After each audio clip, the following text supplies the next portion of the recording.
Once again with another live stream. Sorry about the little technical difficulties there. I just realised that my screen covered up there. Stop those pesky people prying on me through the webcam. I thought we were having a minor malfunction there. I was thinking my camera's not working. What's going on? It's okay. We're here.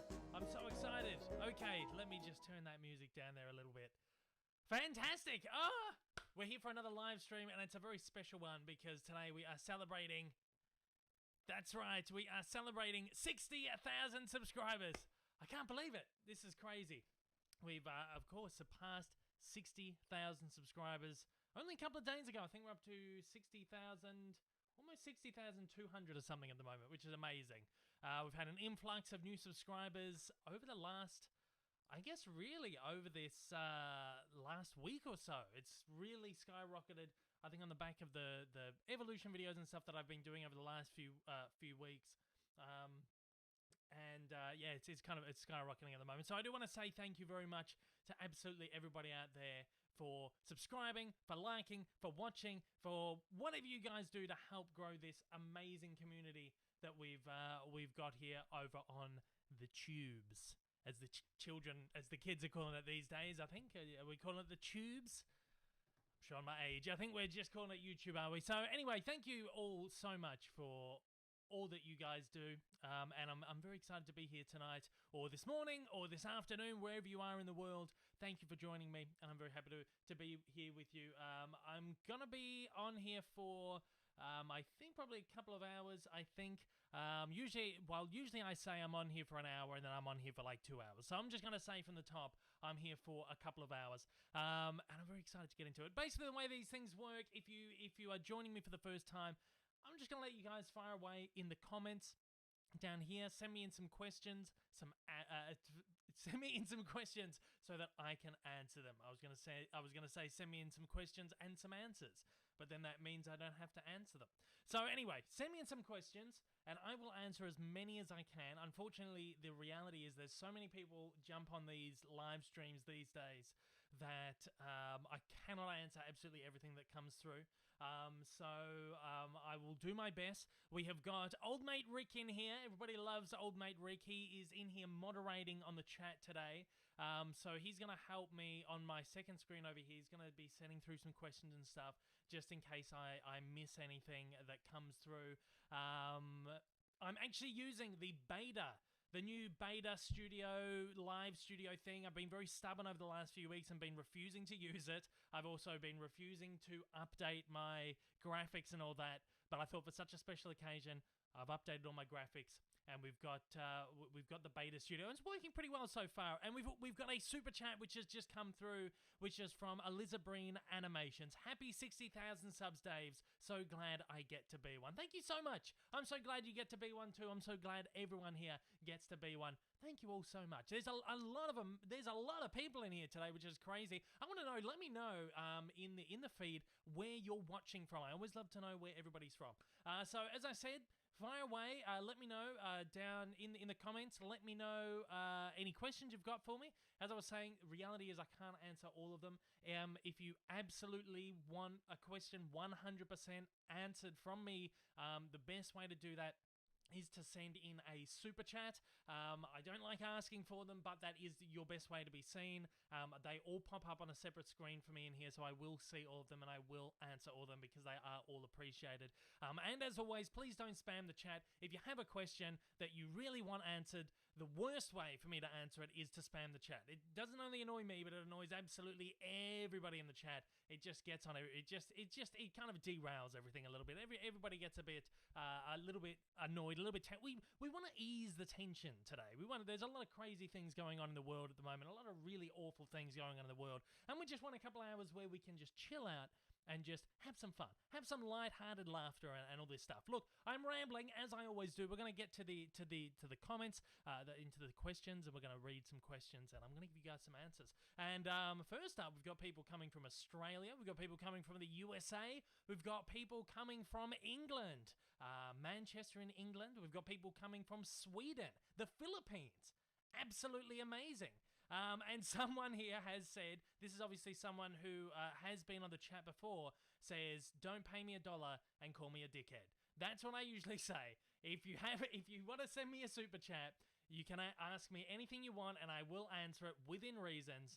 I'm just going to jump in there and pay me $1 to call me a dickhead, I won't answer it, and there's your $1 gone. So anyway, I'm very rambly. I'm rambly at the best of times. I'm especially rambly at about 11 p.m., which is what it is here in Melbourne tonight. So we are just going to cut out the rambling. I'm going to get to the questions. Okay, first up, we've got a question come through from Kurt Bruining. I hope I'm pronouncing that correctly. How's Australia, mate? Lol, I'm trying to be Australian. So maybe I should say, how's Australia, mate? Lol, I'm trying to be Australian. I just woke up for you. It's almost bedtime. That's crazy. Almost bedtime. Where are you? I'm not sure where Kurt's coming from, but he's obviously coming from somewhere where it's almost bedtime. Maybe he's coming from Australia. Maybe he's coming from New Zealand. I know there's a few people who were going to be in here who were from our friends across the pond over in New Zealand. They were going to be joining us tonight, and it's like 1 a.m. or something over there. So I really appreciate that. We've got people from Romania, Gibraltar, Canada. Amazing. Lachlan Calder, the Master 14, has sent in a super chat. I really appreciate that. Thanks so much. I don't believe he's attached a question to that. He's just sent in a very small little donation there. I appreciate that. Thank you so much.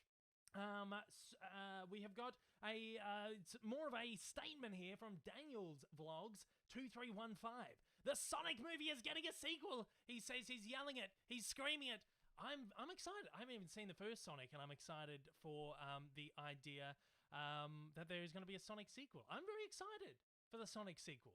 I'm very excited for the Sonic sequel because I'm very excited for the first Sonic movie. And I promise I will see it. I had tickets to see it, and then this whole pandemic thing happened. Cinemas closed. I didn't get a chance to see it, unfortunately. But I'm very excited for both Sonic and the Sonic sequel. We've got someone in here asking me, Macho Nacho is asking, are you excited for the Snyder Cut? I am. How do I say it? How do I say it? You guys know out there, I'm not the biggest fan of the DCEU. Batman v Superman, I really didn't like. Justice League, I actually thought was fun.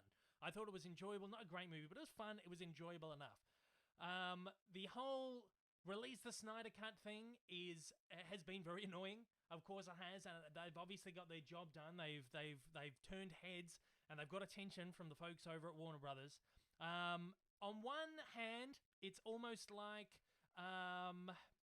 you kind of feel like the power that fans have now is maybe almost a little bit too much, and it's almost like giving into these, I guess, really, especially the more aggressive side of them. I know there's a really amazing people out there who really want this as well, but the most vocal side of these have been people who have been very aggressive, and I think there's maybe ramifications that can come for studios essentially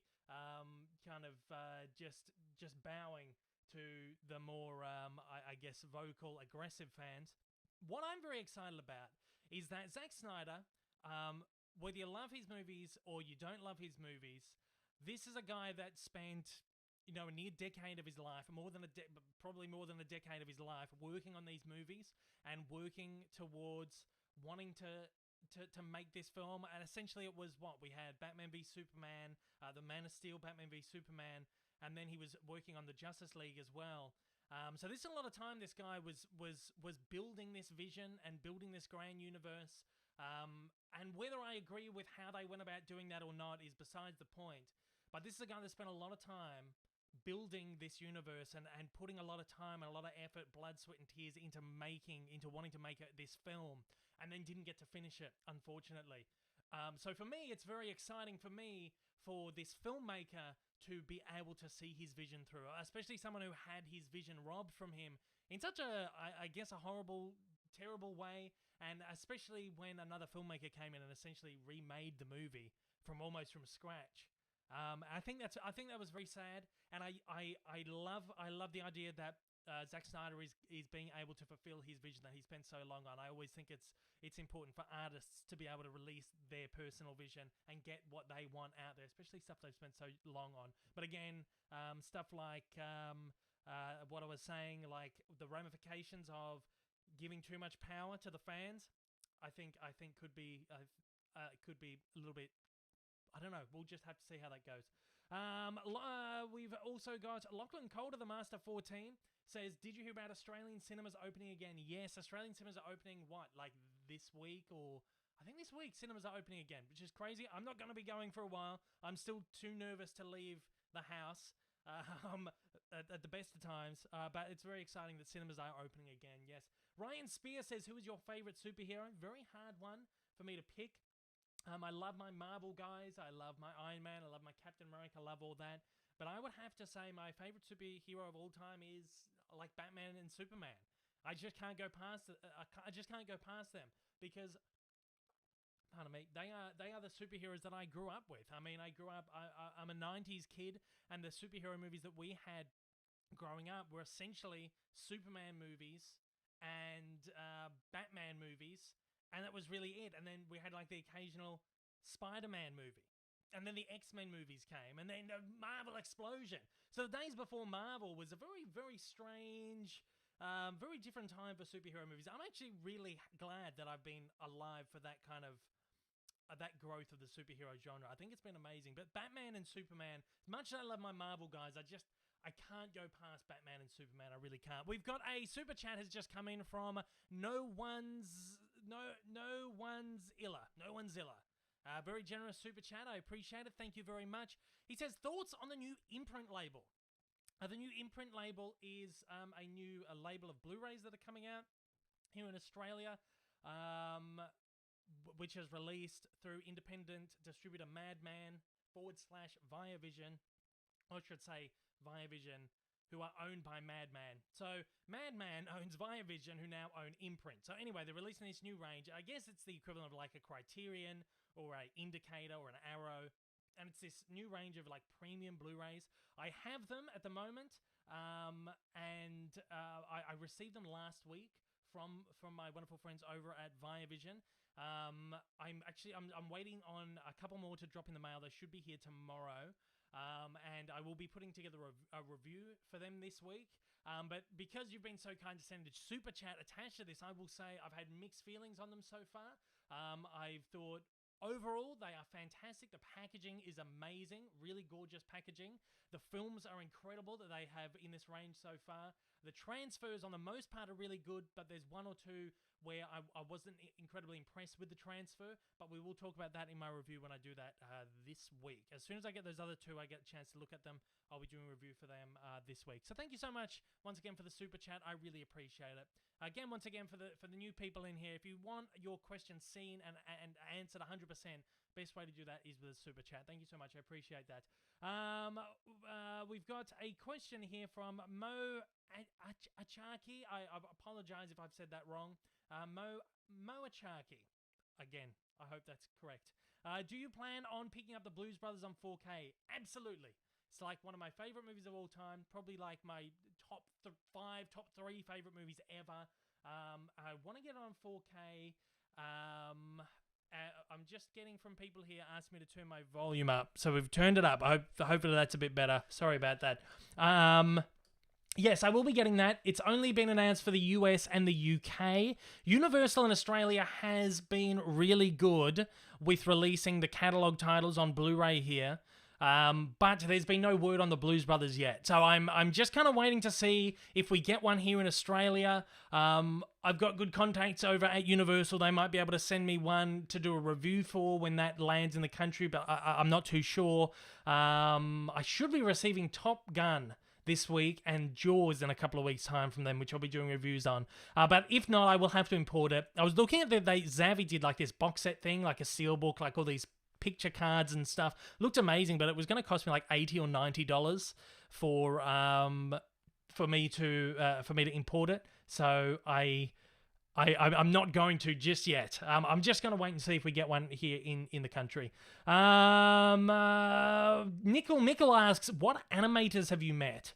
I've not met too many. Actually, I've met quite a few. The most prominent one I've met is Glenn Keane. So for those of you who don't know who Glenn Keane is, Glenn Keane is a Disney legend. He's still working in the field. He's not working with Disney anymore. I believe he's with Netflix now. He was a character designer at Disney throughout their Renaissance period. Kind of started in the Dark Age period and then kind of rose to prominence in the Renaissance. He designed characters like the Beast from Beauty and the Beast, Ariel from The Little Mermaid, Pocahontas, I believe, Tarzan, a lot of really great characters he designed, and I believe Rapunzel or Tangled was like his idea. He was the one that was trying to get Rapunzel tangled out for years, and he was very heavily involved in Princess and the Frog as well. And I met him. I'm just trying to find the book. I showed this last time, but I'll show it again very briefly. He came out to Australia a number of years ago. They did like a Disney exhibition in the city in Melbourne, and they had a few of the animators come out. It was him and one of the producers, Roy Conley. They came out, they did a talk, and I got to meet Glenn at the end of the talk, and he was signing people had books, they were doing a signing, and I thought it was, I'm just going to make sure I'm getting this on screen properly. There he is right there. To Dave, Beast Wishes from Glenn Keane. You could choose which character you wanted him to sketch in there. Everyone was getting little ones. They all had these smaller books and he was doing little ones, but he was so impressed with this book that he was like, I'm going to give you a big one. I thought it was amazing. This one here is Jeffrey Katzenberg, actually, one of the old executives from the Renaissance period, the 80s, 90s at Disney, who went on to form DreamWorks. So I've met, he's not an animator, but I have met Jeffrey Katzenberg. And then I've met, stuff flying everywhere. I've met a lot of the Pixar guys. I did like a workshop with a couple of Pixar guys, whose names off the top of my head, I cannot remember. Ryan something, I believe. There was a couple of them. This was years ago now. And I don't know. I had a Pixar book. That's right. There was a Pixar exhibition years ago, and I got to meet oh geez, his name has escaped me right now. He's very, very well known guy. Oh geez, sculptor Jerome Raft. Amazing guy. I met him at this talk that he did for this exhibition, and he signed this book in here. This was In Conversation with Pixar Creatives, July 2007. Amazing. And the tickets are stuck in there real good. I'm not going to be able to get them out. But that's him in there somewhere. He signed that somewhere. And then I did a Pixar... It was like a 3-day Pixar workshop they did here in Melbourne. And this is Matthew Lunn, who worked on, I believe, Toy Story 3 he worked on. So I had to get him to do the Toy Story characters there. And then the other guy was, I believe his name was Ryan something, and it's escaped me right now. He worked on Monsters, Inc. I had to get him to do that there for me as well. This is a good question. This is exciting because it's making me think of things that I haven't thought of for a long time. And also, what I thought was amazing, same place did an amazing DreamWorks exhibition and a series of workshops and like talks. And I got to meet, I did them all. I did all the talks. It was like 5 talks and a a couple of workshops, and I was there for like a week. And there's just a bunch of fantastic DreamWorks creatives there. Bill, oh, I can never pronounce his name correctly. Bill Damash, I believe his name is. So there we go. Really amazing people. Now, there were 3 or 4 artists there. One who was like head creative on The Croods, head creative of Madagascar 3, and one who was head creative of Mr. Peabody and Sherman. And I actually have the art books for each of those films, and I had them sign them individually and do little like doodles in there as well, which I thought was amazing. But I'm not going to just spend half an hour pulling out books. But yes, I've met a lot of animators. There we go. We're going to get to more questions here. Where are we now? Lachlan Janetsky says, what is your least favorite Disney film? Well, if we're talking like animated movies, it's probably something like, I would say Home on the Range. I can't stand that movie. It was terrible. It would have to be Home on the Range. Home on the Range, awful. Or Chicken Little, terrible as well. We've got another super chat here as well, from No One's Illa as well. I had to double check that because I was not sure if I was about to read the same one from before. But No One's Illa has sent in a super chat. Thank you again for sending another very generous one. My name is Nathan. Might be easier. We will never see old mate Rick in a live stream. Really enjoyed watching him in the Blu-ray hunt videos way back. We're trying to figure out a way to kind of get multiple cameras going. At the moment, my setup isn't kind of set up properly to be able to do that. We're trying to set up a space. I want to set up like a studio where I can do live streams from, I can do podcasting from, because I'm going to be doing a podcast very soon. I'm very excited about, and we'll get old mate Rick involved in all that stuff as well. Old mate Rick could jump in here at any time if he wants to come through and say g'day, but he's pretty busy moderating the feed. But if he does want to come in at some point, of course he can come in. Of course, I know he's watching. You can come in. You can say hi if you like. But if not, we'll keep going with the questions here. But yes, thank you once again for a very, very generous super chat right there. Elizabeth Animations, how did Disney choose the name Mickey? Well, apparently the name Mickey came from Lillian Disney, which was Walt Disney's wife. Walt originally wanted to call Mickey Mortimer Mouse, which is an awful name, and that's eventually the name that went to Mickey's rival, Mortimer Mouse. And Lillian Disney thought the name was terrible and suggested Mickey instead. Here's old mate Rick. G'day guys, how are ya? Hope you're all doing well and all staying safe and out of trouble and not getting the dreaded COVID and all that sort of stuff.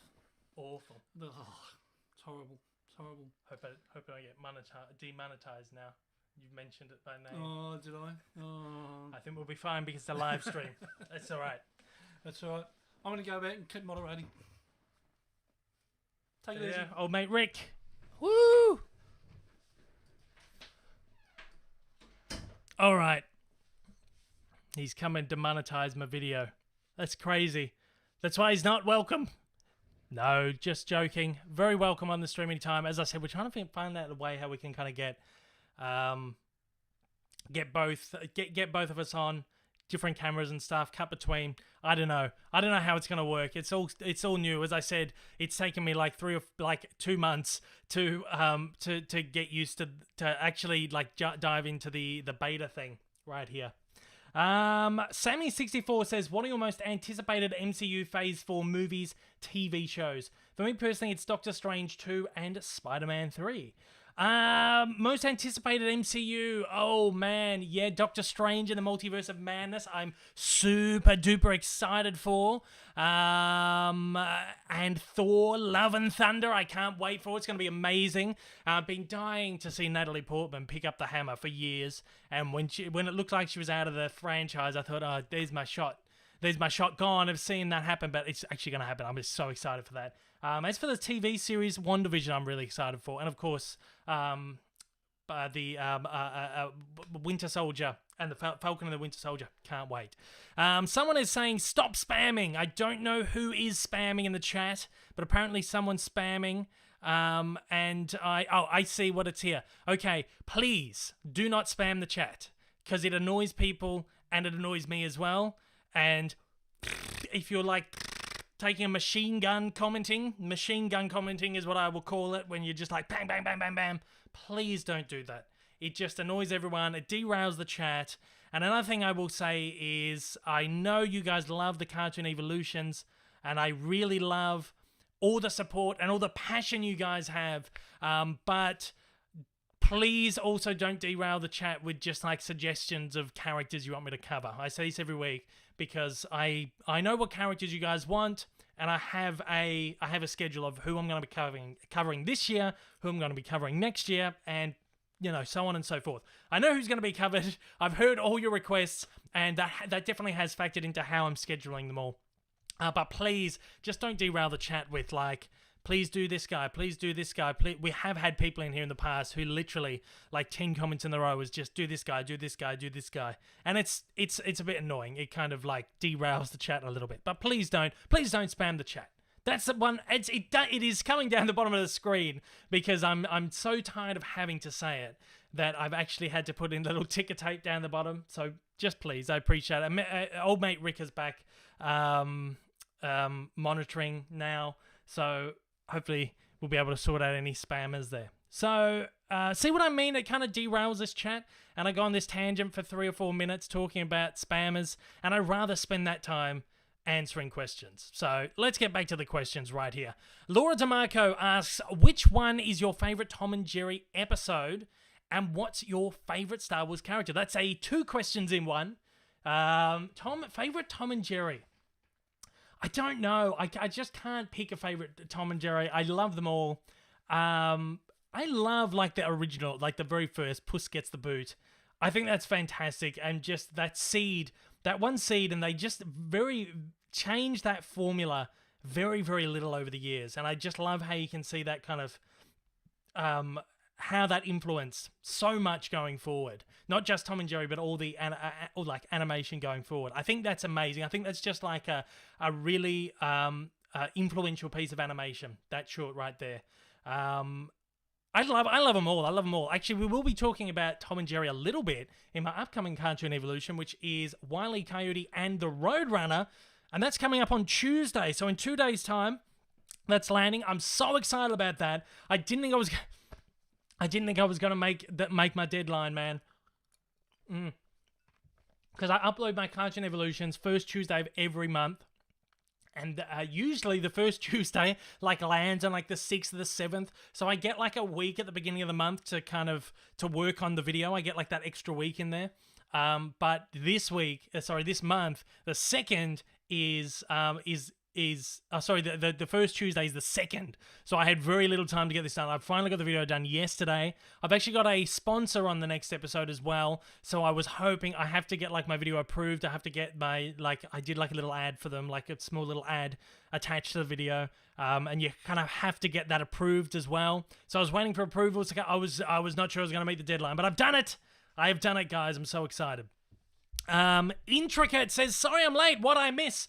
That's okay. You can jump in at any time. You don't have to apologize. And the great thing is, this will be straight up on the channel at the very end of this, and you can watch the beginning back. What did you miss? You didn't miss a lot. You missed some questions. You missed me rambling on about crap for a little bit, and that's about it. You missed old mate Rick coming in here, possibly demonetizing my video, but I'm not sure. We'll find out. We'll see tomorrow. But yeah, thank you for joining me. Thank you everyone for joining me. Oscar Mark says, who do you prefer, Tom or Jerry? You gotta love Jerry.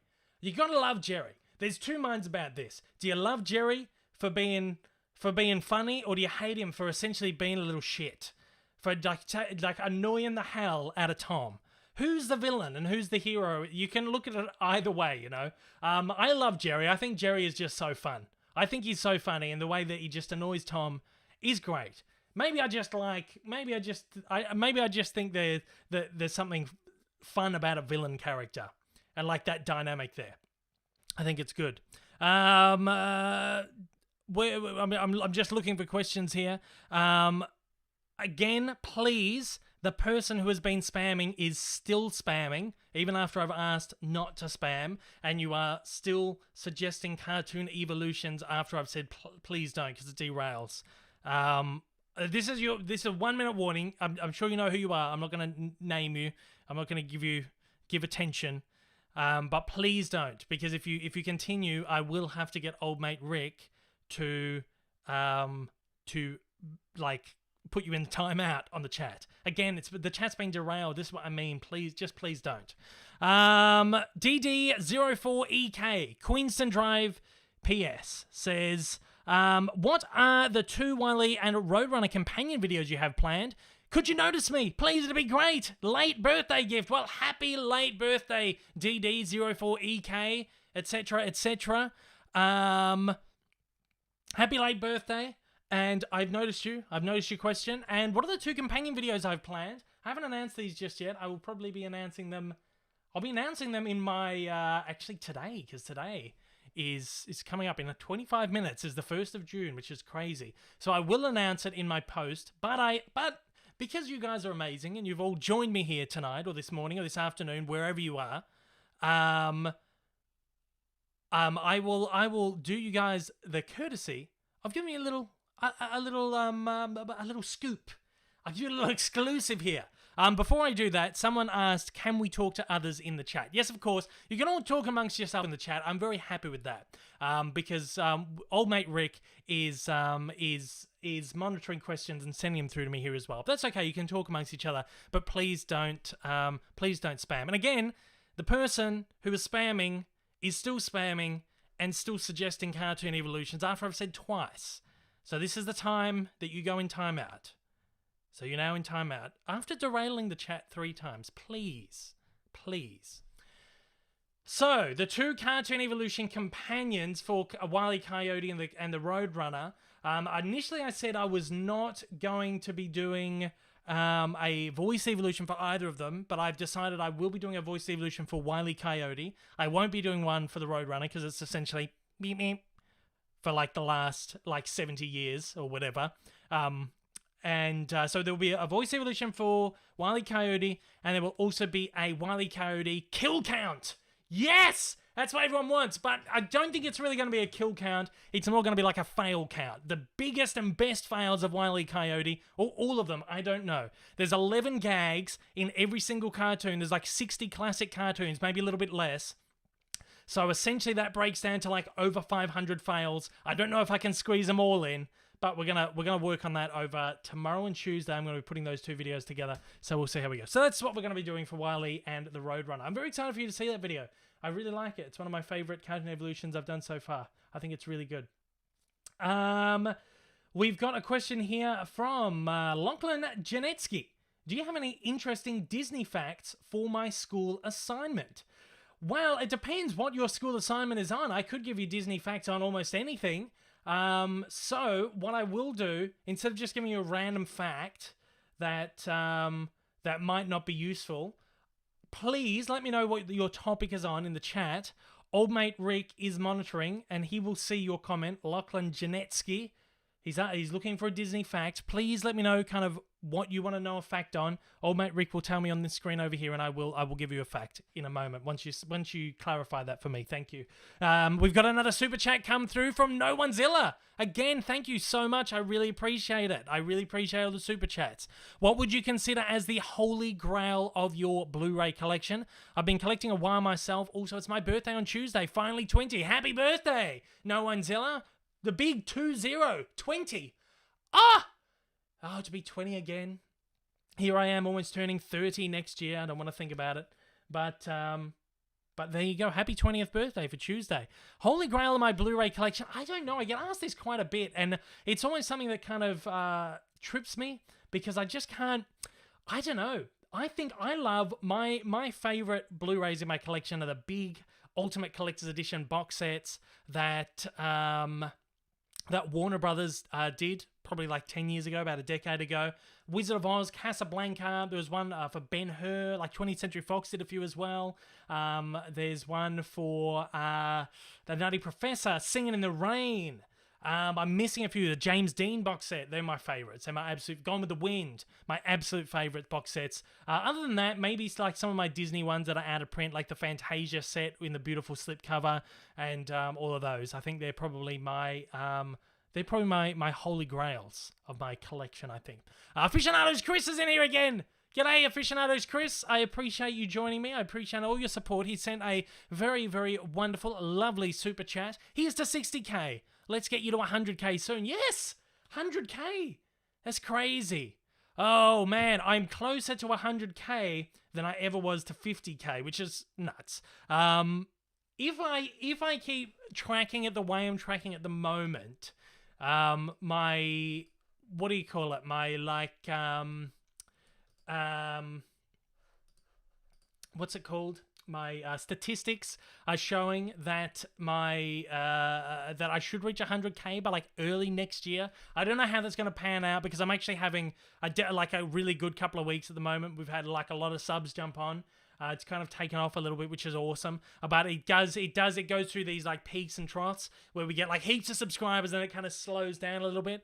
So it would be great to have 100,000 by early next year, if not by the end of this year. Tell all your friends. Tell all your friends right now. Tell your friend, text your friends, say, subscribe to this guy. Let's get him to 100,000. Road to 100,000, please.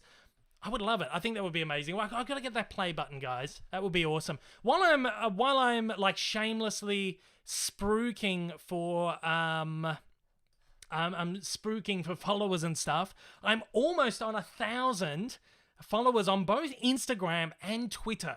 If you have Instagram and Twitter and you're not following me on either of those just yet, please go over there and follow me right now. I want to hit 1,000 subscribers. Let's hit 1,000. I'm only like, I think I'm like 25 subscribers or 50 subscribers or something off that on both of them.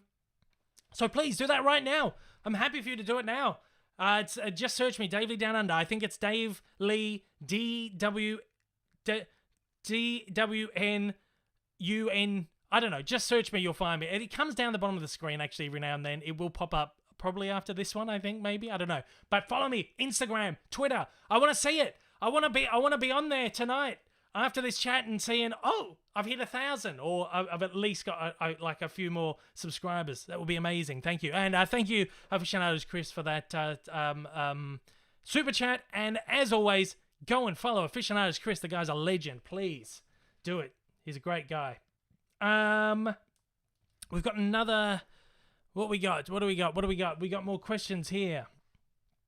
I'm just filtering through some questions. Lachlan Janetsky, history of Disney, mainly the Golden Age. Just as Lachlan was asking just a few moments ago, if I had any interesting facts on Disney, the Golden Age. Let me think. Interesting fact off the top of my head. This is kind of maybe a bit of a downer, but it's something that I think is really interesting and kind of really weird. The woman who recorded the young woman who recorded the voice for Snow White back in Snow White, she had never really done much before. She was just like a performer, a dancer, actress, and Walt Disney hired her to do the voice for Snow White.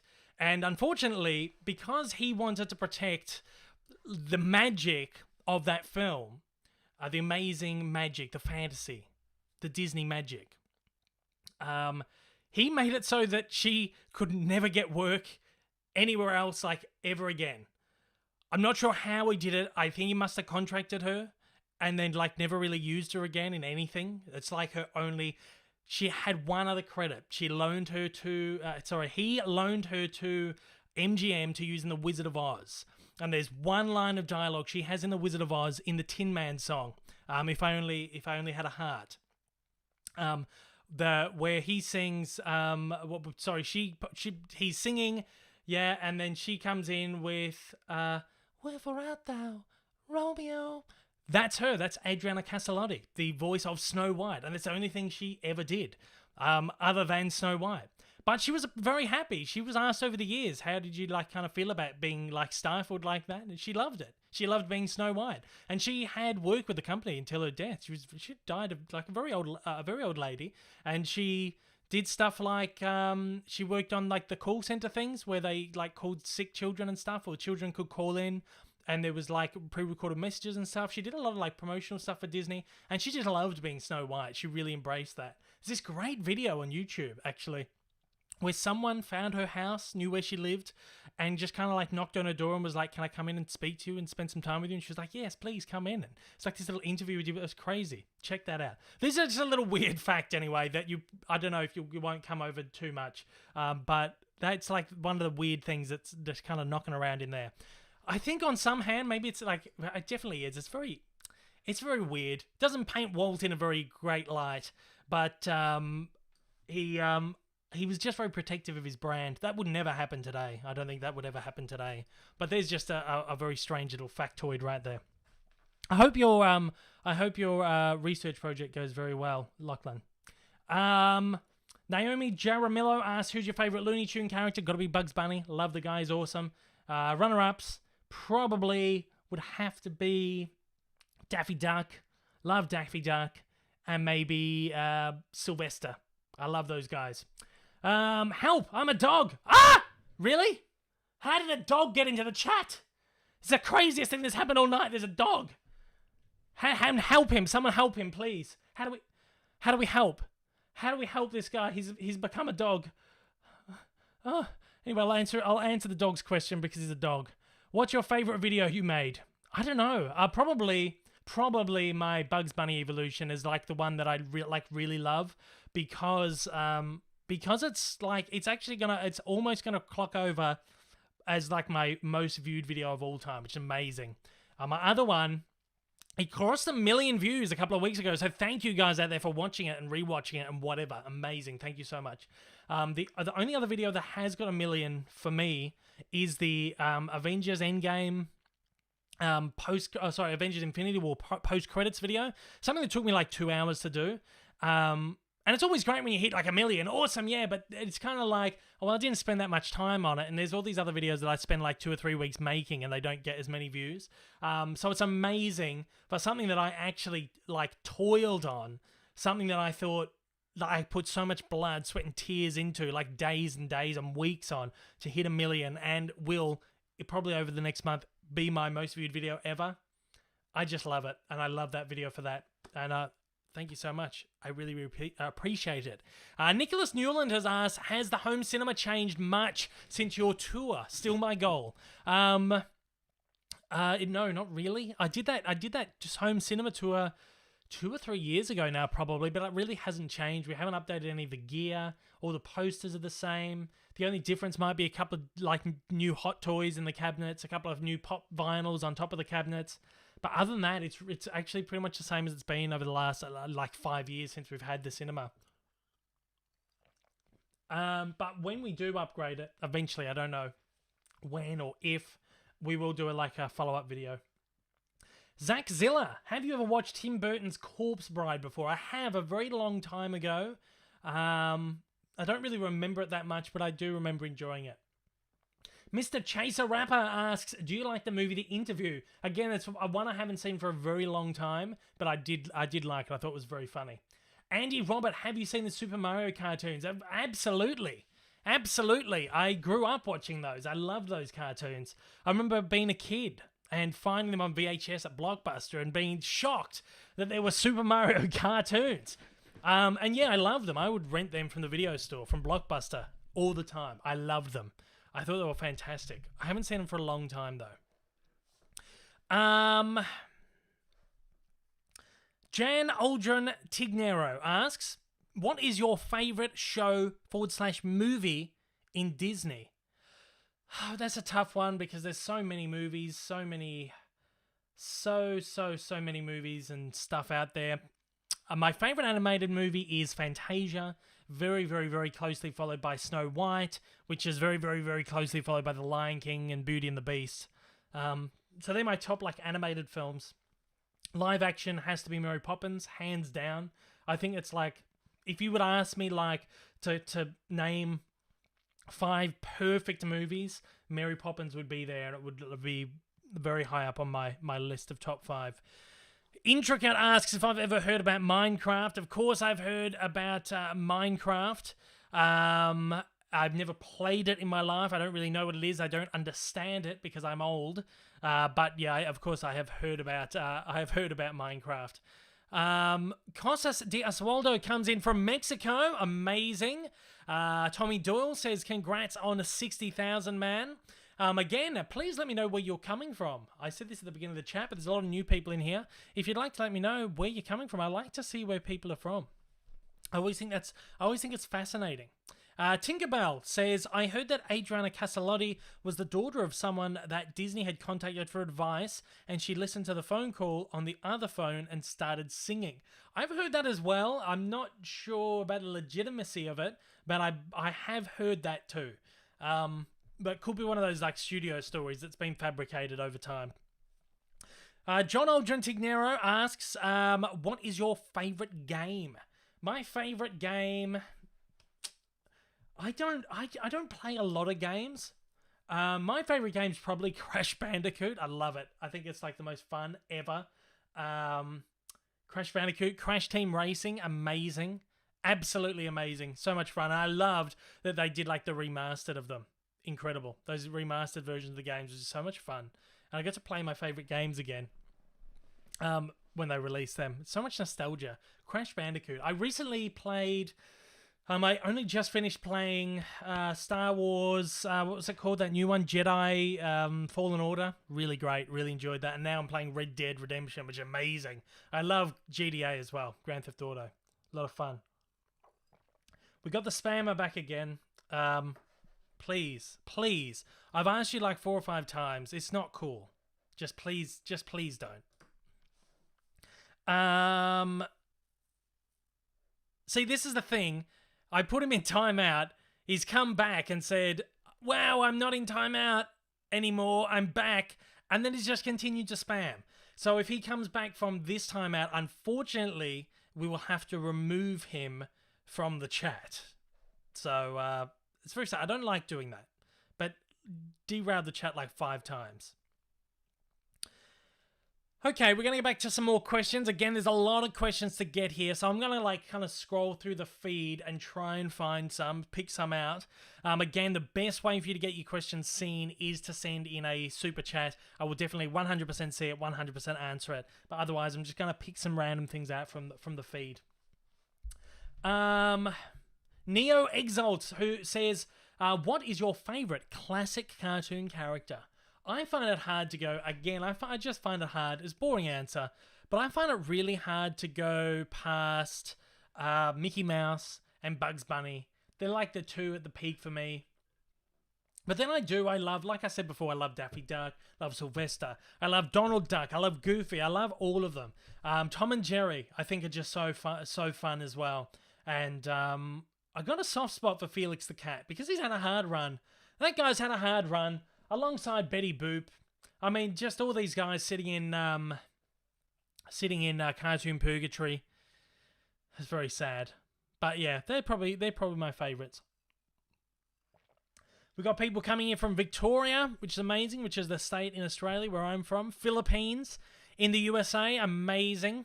I love the USA. I've been there many times, 3 times. That's not many times, but I've been there 3 times. I've spent a lot of time. I've travelled around the country. A beautiful country. And crazy things going on in the USA at the moment. Really, just really awful things. And I hope everybody in here who is from the USA, I hope you're all safe, staying well, and just generally okay, because it's just really awful things that are happening over there at the moment. It's terrible. So just, yeah, I just hope everyone is staying safe and staying well. Jan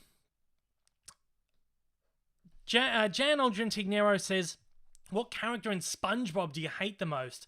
I wouldn't say I hate anyone from Spongebob because I've never really watched Spongebob all that much. I used to watch it a lot when I was younger, but I haven't watched it a lot. I don't think I really hate any of the Spongebob characters, I wouldn't say. I think I find them all fun.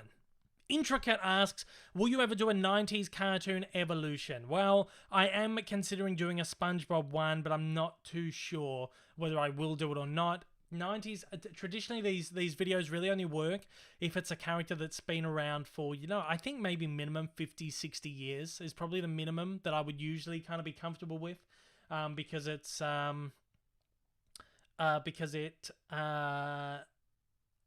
lot of history there, and there's a lot of time for these characters to grow, evolve, change and a lot to talk about. Characters that kind of spawned in the 90s or afterwards. I feel like there's not a lot of history there. So I'm kind of looking into maybe down the line, maybe covering things like Rugrats, like Nickelodeon stuff, Cartoon Network shows, but I'd have to find a new format to do it. It wouldn't work in the current format. But SpongeBob is one that I would really like to do, but I'm trying to find a way to do it, and I'd really like to do it to coincide with the film that's coming out, supposedly coming out next month, or in August. I still think that it's very what's the word I'm looking for? It's very I always forget this. It's just such a simple word. Every time I go to say it, I forget the word. I just think it's very I don't know. I've forgotten the word, but I think setting dates for films at the moment is just very silly, because it's we just don't know when the world's going to like reopen properly. And even if it does reopen, like in the next month, people aren't going to be going to cinemas for a while. And I think it's going to be silly to open movies. I think the best place for SpongeBob to go is streaming, like Scoob. So yeah. Andrew Pickering asks, what are your top 3 favorite YouTube channels? Don't really know if I have a top 3. I watch some of my favorite channels will be like Mr. Sunday Movies. I love Mr. Sunday Movies. He's an amazing guy, and his content is fantastic as well. And he does like really great. I think everyone in here who's a big movie fan would know Mr. Sunday Movies. All his great like editorial videos and stuff like that. I watch his stuff a lot. Pardon me, throat's getting scratchy already. Aficionados Chris, who was in here on the chat. I love that guy. He does a lot of really great stuff as well. Favorite channels. I just don't know. I don't really know. I don't watch. I find very little time to watch a lot of YouTube when I'm making so much YouTube. But I love stuff like that. I think John Flickinger's fun. The Flick Pick is a lot of fun. Sean Chandler has a really great channel as well. All these great like ranking videos and stuff. I just watch a lot of stuff like that, and I watch a lot of random stuff as well. I watch this guy called Jules Guides, who does like little tours around London, which is amazing. And I watch him a lot because I spend a lot of time over in London. I spent almost 2 years over in London recently, and I watch his little guides around London because he was giving me that little slice of England life that I love and that I'm so desperately missing at the moment. So just stuff. I just watch a lot of just kind of random stuff, I think. But they're like the top ones. Oh, and I love Double Toasted. Really great reviews. I love their stuff. We've got another super chat which is coming from Blake Ison. Huge super chat. Amazingly generous super chat, which I appreciate. Thank you so much. Once again, Blake says, hey Dave, a bit late. Can't stay long as I have my final 2 days of work tomorrow and Tuesday as I got promoted to full-time. Amazing. Congratulations, Blake. That's fantastic to hear. I wanted to know how you felt with the growth of your channel. Have you felt pressured to make more content or anything like that? It's a very good question. I don't, there is always a pressure to get something out. I think maybe very early on, I felt pressure to do a video a day, but when I found that I was getting more traction from doing smaller video, from spending more time on individual videos and releasing videos, I guess, more staggered, releasing less videos, spending more time on videos. It's about that like quality over quantity thing.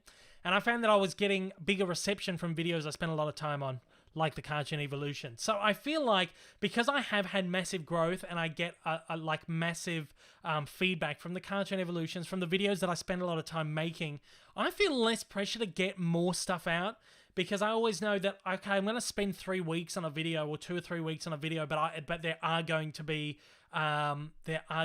huge rewards at the end of that. So I think when you're first starting out, there's a lot of pressure to get stuff out there. But I felt the more I've grown, there's less pressure to put more stuff out there. The pressure I do feel is meeting deadlines, meeting self-imposed deadlines, like I was talking about earlier. If you've only just jumped in the chat, I was saying a little bit earlier that I wasn't sure if I was going to get this month's Cartoon Evolution done in time because I set myself like a really thin deadline. It is done. I finished it yesterday and it's ready to go up on Tuesday. But that's the pressure I feel of trying to meet my self-imposed deadlines and like keeping on top of myself. Essentially, I'm working for myself. Old mate Rick, can we please ban this guy, from this spammer from the chat, because he's been blocked twice. He's been dropped twice. Every time he comes back in, he just keeps spamming after I've told him like 5 times not to spam, and it's really annoying me now. So please stop that, and can we get someone, old mate Rick, can we please get him out of here? Just crazy, man. Just crazy.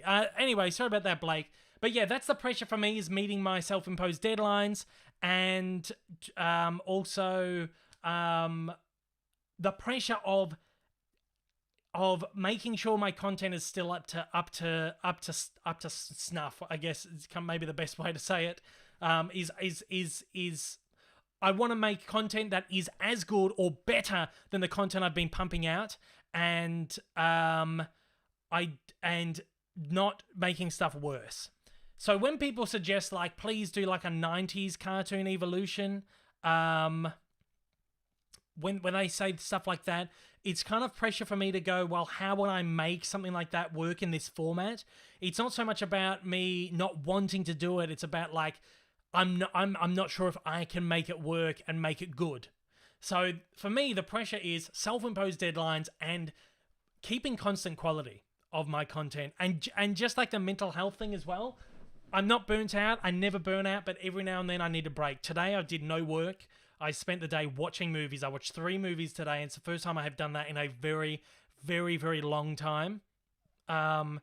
It's just like really good to refresh the brain every now and then. So that's the only real pressures for me. So thanks so much for that, Blake. Very, very generous super chat. And congratulations again on your full-time job that you've been promoted. That is amazing. Everyone congratulate Blake. Congratulations. Congratulations. That is amazing. And again, thank you for your very, very generous super chat right there.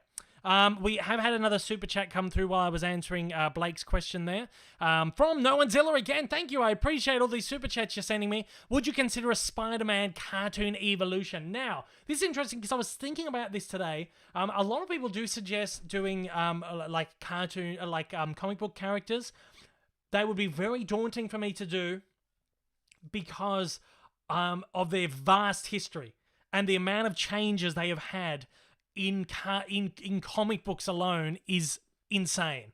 And I would never be able to cover all that in a video. And it would take me 2 months to do a video like that, of that scale. So what I have thought about doing, eventually, I don't know when, sometime, I am considering doing ones for the big characters, and that would be like Spider-Man, Superman, Batman, Wonder Woman, especially ones that have had a long and storied history in animation. I would very much consider doing cartoon evolutions of them in visual media. So how they have evolved in animation, live action films, and kind of jump over that whole comic book history. So kind of like how I did with the Popeye one, I kind of touched on his history in the comics and then really just focused on his history in animation and film. And I think that's how I could handle it. I think I could do a really good video, especially with Superman, because the Fleischers did a really incredible, elaborate Superman film. One of the most expensive animated shorts ever made, by the way.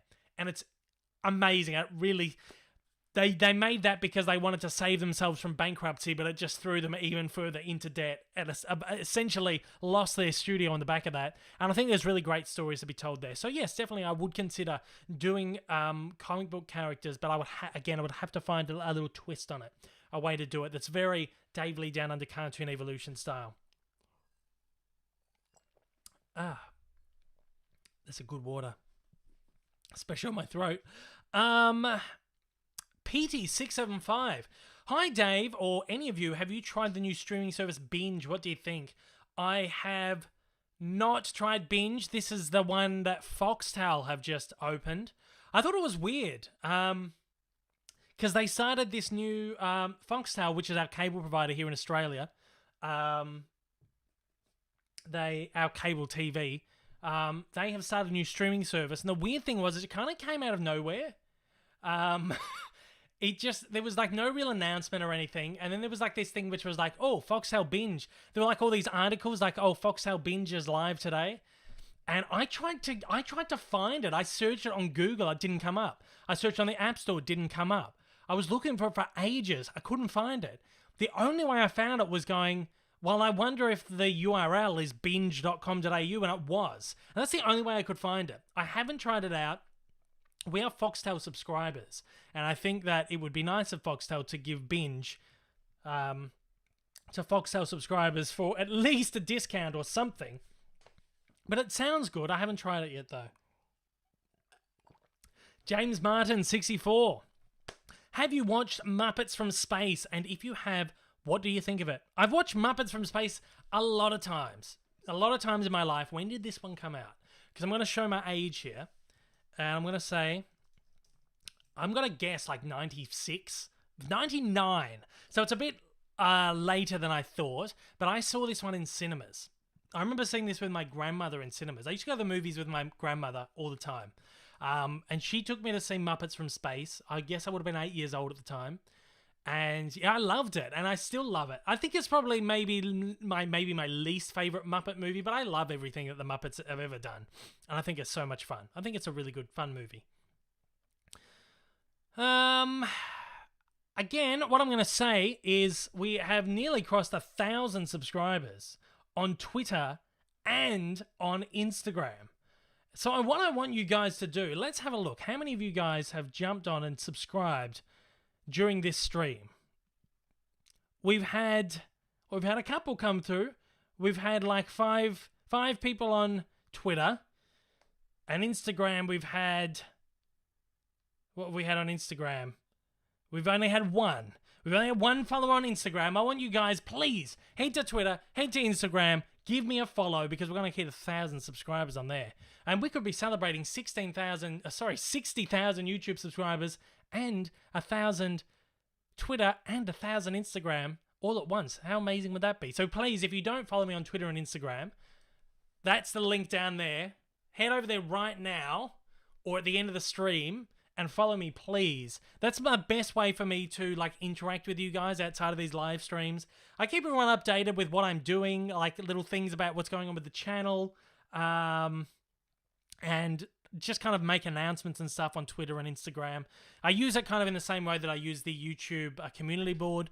It's just my way of communicating with people. I really love people to follow me over there. And the one thing I found really, really hard with YouTube or doing social media stuff is cross-platforming. I find it's really hard to, like, I mean, I've got 60,000 here on YouTube, but less than 1,000 on Twitter and Instagram. So it's really hard to like do that cross-platform promotion thing. It's very difficult. So I love people to follow me over on Instagram and Twitter. That'd be amazing. Thanks, guys. And we've just had 2 notifications. A couple of people have started following me. Amazing. You guys are awesome. Intricate says, have you seen the Jetsons? Of course, man. I grew up on the Jetsons. I grew up on the Flintstones. I grew up on all the Hanna-Barbera stuff. I love that stuff. Jetsons like one of my top favorite Hanna-Barbera shows next to the Flintstones. We've had 3 another subscriber on Instagram. Amazing. I love it. Thank you, guys. Thank you, guys. Keep on the following. Keep on the following. We've got another super chat has come through. It's from No One's Illa again. Oh, this is the one that we just read just before. It's popped up on the screen a second time for some reason. But yes, we have read that one. Sometimes this chat plays up a little bit. Old super chats reappear. Sometimes things don't appear. I don't know. But I'm actually finding, as I said, if you weren't here at the beginning, I'm using the beta, the new live studio thing, and it is much better than the old live stream. I've been very stubborn and I've been refusing to use this because it's I just didn't. I was going to struggle getting my head around it. I was worried, but I'm using it tonight, and actually, it's actually really good. I like it. I like it a lot. The only thing I'm having a problem with is I don't seem to have a separate option to have my super chats in a separate window, which is kind of weird. The old version of it lets me have super chats in a separate window. There's got to be a way to do it. I just have to figure out how. I just got to figure it out. Johanna A asks, in Fantasia, what's your favourite musical segment from the film? Mine would be either The Rite of Spring or Night on Bald Mountain. Two very, very good suggestions. The Night on Bald Mountain is one of my favourites. I think it's fantastic. The animation in that segment's incredible. Animation in the entire film is incredible. But my favourite is would have to be the Nutcracker Suite, particularly the Dance of the Sugar Plum Fairies. I think the animation in that is gorgeous. The character work in that, the special effects work they used in that, the colours, the gorgeous pastel colours and watercolours. Just watch it, just study that. That's like 2 or 3 minutes of animation. And like the glitter effects, the light effects, it's amazing. It's incredible. It's some of my favourite piece of animation ever. And I'm a big Tchaikovsky fan. I love Tchaikovsky, one of my favourite. I'm a huge classical music fan. And Tchaikovsky is up there for me with Mozart. I listen to a lot of classical music when I'm working. It's the only thing that really relaxes my mind and helps me like kind of really just have like a peace of mind when I'm writing. I can't listen to like heavy music or anything. I've always got classical music playing in here. It just creates like such a really beautiful, serene, peaceful, beautiful space to work in. And I always listen to the Fantasia soundtrack, of course. Jade. Now, like I said, I usually don't like people suggesting cartoon evolutions in the chat, but Jade has a very good cartoon evolution suggestion for me, so I will read this. Will you ever do an evolution of Dave Lee Down Under? Perhaps. Maybe if we hit 100,000 subscribers, that'll be my celebration video, will be the evolution of Dave Lee Down Under. That will be great. I think so. Thank you. A good question. Thank you. Shadow643 says, you've been doing a lot of awesome content. Thank you so much. I really appreciate that. I think I've put a lot of effort into this month's content. I've pumped out a lot of stuff, and I think that's actually shown in my subscribers, and everything's like, all my stats are up this month, which is incredible. And I got to thank you guys for watching the stuff, because I mean, without you guys, the content isn't like successful. I can sit here, I could make like the greatest video in the world.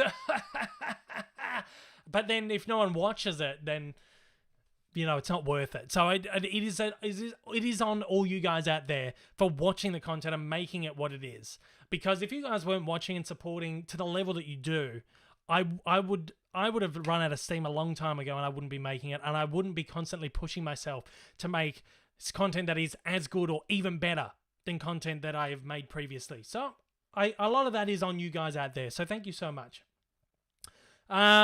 Jason Max says, I work at JB Hi-Fi Sydney and love a good steelbook. Pity you missed out on Joker. I know. So disappointed I missed out on the Joker steelbook. I did make that same mistake again with Birds of Prey. I went and picked that up on the first day. What's your thoughts on Bohemian Rhapsody? I wasn't a huge fan. I'm not a huge fan of Queen to begin with. I do like some of their music, but I'm not a huge fan of Queen. They're one of those bands that I feel like, I don't like using the word overrated, because overrated just means this person likes something more than I like it. And that's completely fine. Everyone loves stuff. Everyone loves everything. Everyone loves different things to different degrees. So I always feel it's kind of harsh to say something's overrated, because something that I love, someone might hate. Something that someone else loves, I might, not like so much. But Bohemian Rhapsody, I thought was a decent enough movie. I think I didn't have a great connection to it because I'm not a huge fan of Queen, but I did also feel like it was a bit of a paint by numbers thing as well.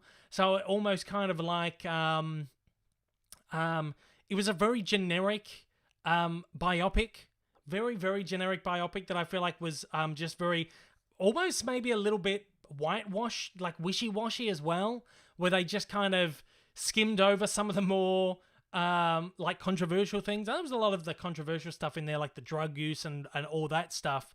But I feel like it was a little bit of a wishy-washy film. But it was okay. It was okay as far as they go.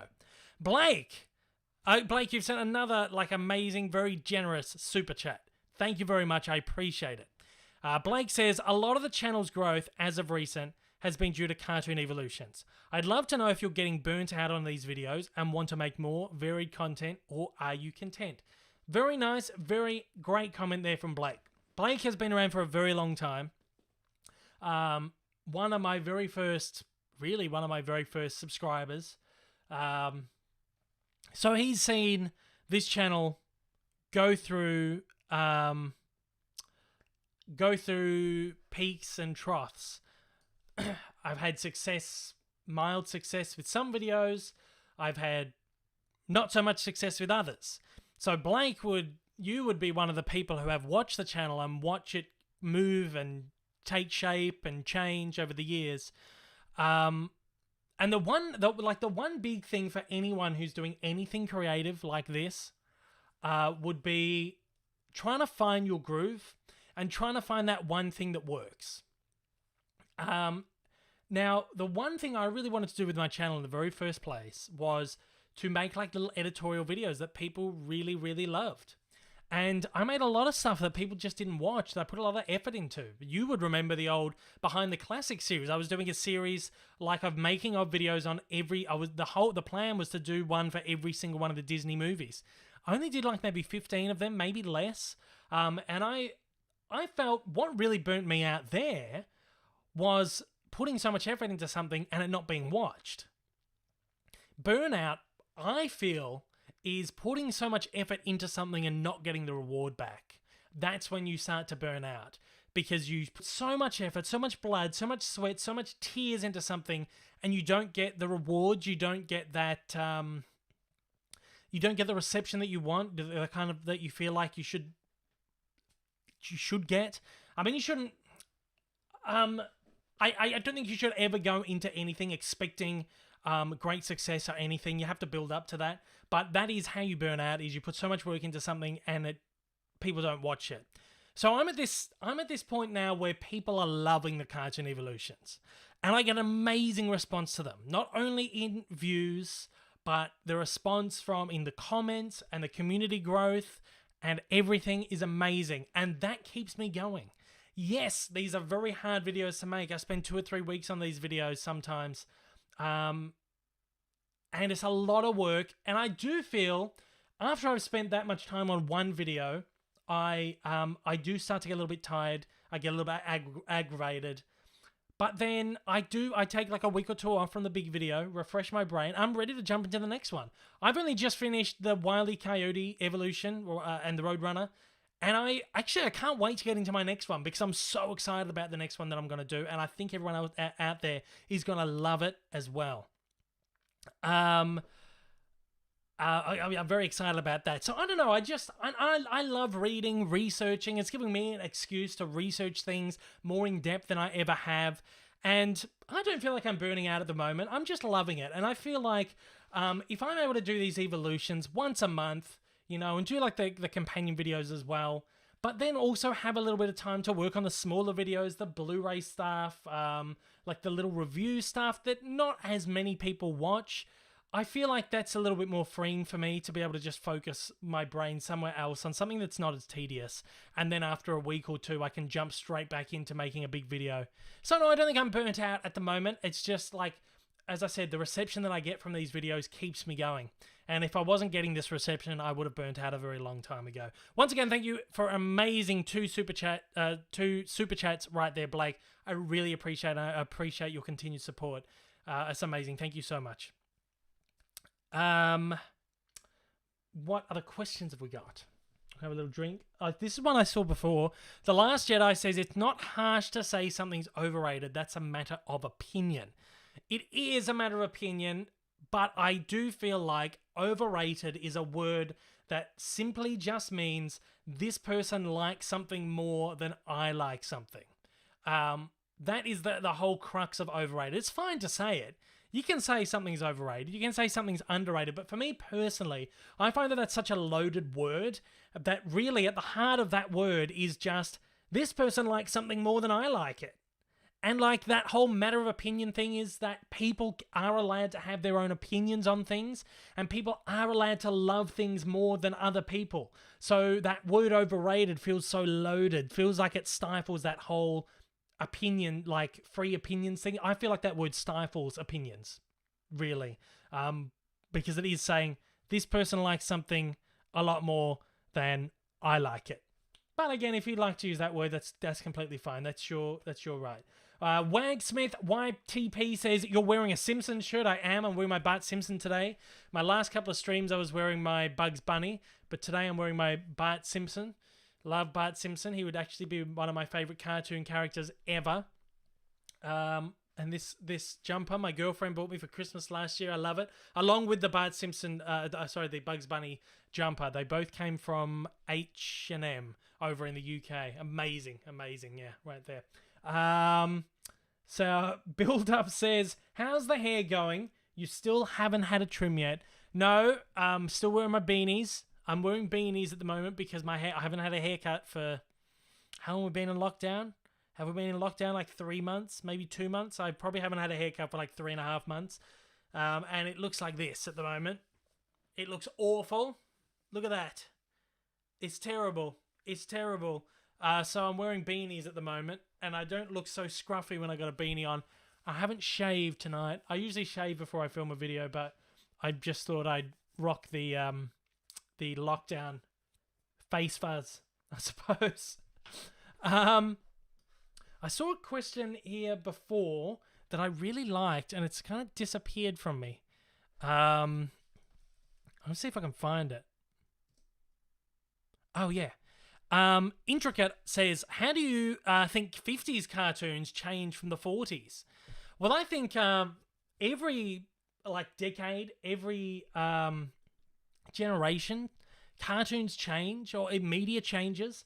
And I think the comic stylings, the best example I would have is if we look at the Looney Tunes, we look at the Warner Brothers stuff.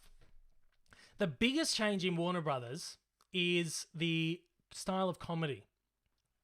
1940s, coming out of the back of the 1930s, that crazy, that crazy screwball style, that wacky, over-the-top, slapstick comedy was so huge in the 20s, the 30s, going into the 40s. Big stars like Charlie Chaplin, Buster Keaton, they were all doing slapstick stuff, really zany, wacky, screwball stuff. And that was huge in the 40s and 30s, 40s. And that really overrun those Looney Tunes cartoons of those eras. But then as it comes into the 50s, we've got a lot more artists who are a lot smarter with their writing, who know how to write really, really clever, smart comedy, incredible comedy. So the comedy became this really sophisticated, suave, cool comedy that did have a wacky edge. So I think in that respect, they definitely changed. Animation-wise, I always found that the animation in the 50s felt a lot flatter. It didn't feel as handmade. And especially when you start going towards the end of the era, the 50s, early 60s, where they start experimenting with aspect ratios. They're presenting cartoons in 16:9 or in Cinerama, Cinemax, whatever. So I think that's the big change. The big change is in how the artists,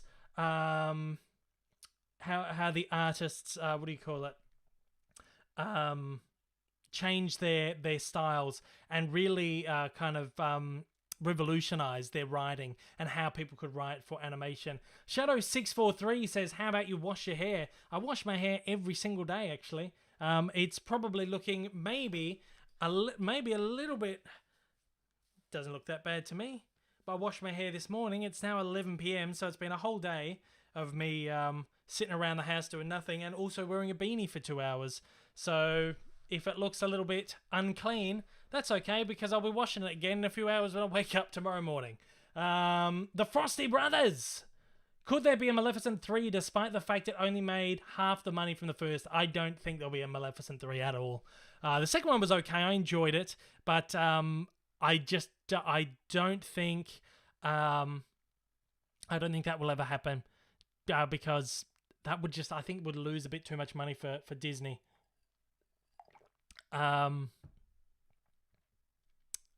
Yeah, I just don't think. So I went a little tangent there, just kind of thinking. But yeah, I think Disney really are focusing on crazy, like money makers that are gonna like crack $1 billion, and unfortunately it's not right there with Maleficent. Tinkerbell says, I think overrated means other people like something more, and it is wrong that they like it more. It's more than opinion, it's judging as opinions. Thank you. That's what I'm trying to get at here. It's such a loaded word, and it's like it has such a negative connotation. It's like looking down at someone for having that opinion. The Last Jedi, like you said, it's an opinion to like something. And of course it is. You can like something more than me, and I can like something more than you, and that's fine.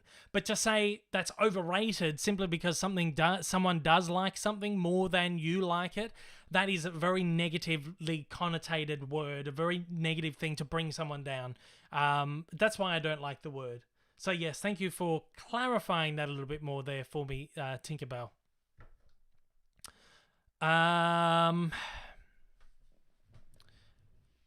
Ron Margan, you deserve more subscribers. I can't comment on that. I mean, you guys rule the roost. You guys are the ones who are liking and subscribing, and my success really relies on the back of you guys. And I'm just here to just make content that you guys like and love, and hopefully get like a little bit of something back, like build a great community around it. And I think 60,000 is amazing at the moment. I would love more subscribers. Get all your friends and family to subscribe. Text them right now. Please subscribe to Dave Lee Down Under. I would love to have more. I'd love to hit 100,000, but I really appreciate what I am at the moment. And we just keep riding. We just keep riding into the sunset like John Wayne on the back of a horse, you know, just riding along with my 60,000. I think it's great. Thank you all so much, of course. Top XI. Who's your favorite YouTuber, Dave? We were talking before. You might not have been in the room, so that's okay. We were talking before about the YouTubers that I watch. I find it very hard to pick a favorite YouTuber. I find it very hard. But some of the guys I mentioned earlier, like Mr. Sunday Movies, Double Toasted, a lot of the guys that are making like big moves in the film the film like space at the moment. People like.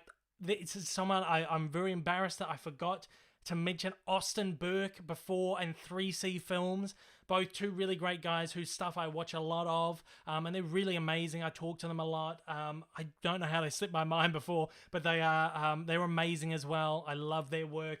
Go and support those guys. Just incredible stuff. So I can't pick favorites, but they're my favorites. Like they're my top watched.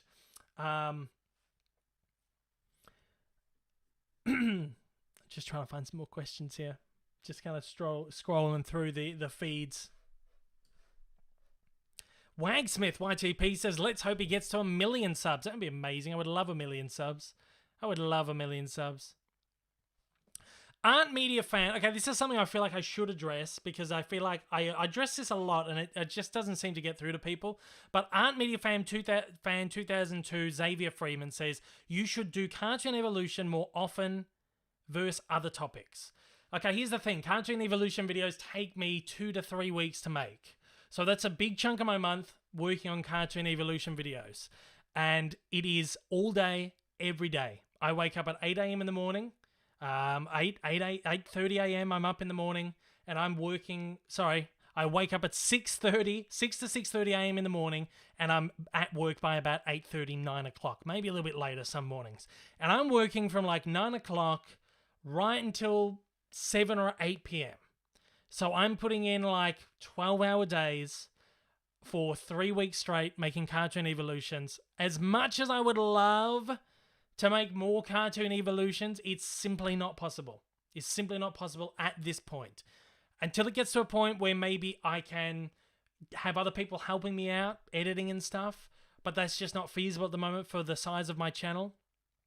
It's just not possible for me. I would love to make more, but it is just simply impossible for me to do more than one a month. So which is why I also try to do the Evolution companions, like the voice evolutions, the kill counts, all that kind of stuff, because it does keep drifting a lot of other content out there. And yes, I do make a lot of other like smaller contents and stuff Xavier Freeman has said, my bad. That's fine. That's completely fine. A lot of people don't get how much effort goes into these things. I'm not scolding you or anything. I'm sorry if it feels like that, but I just feel like I have to say this to people because I do get this a lot.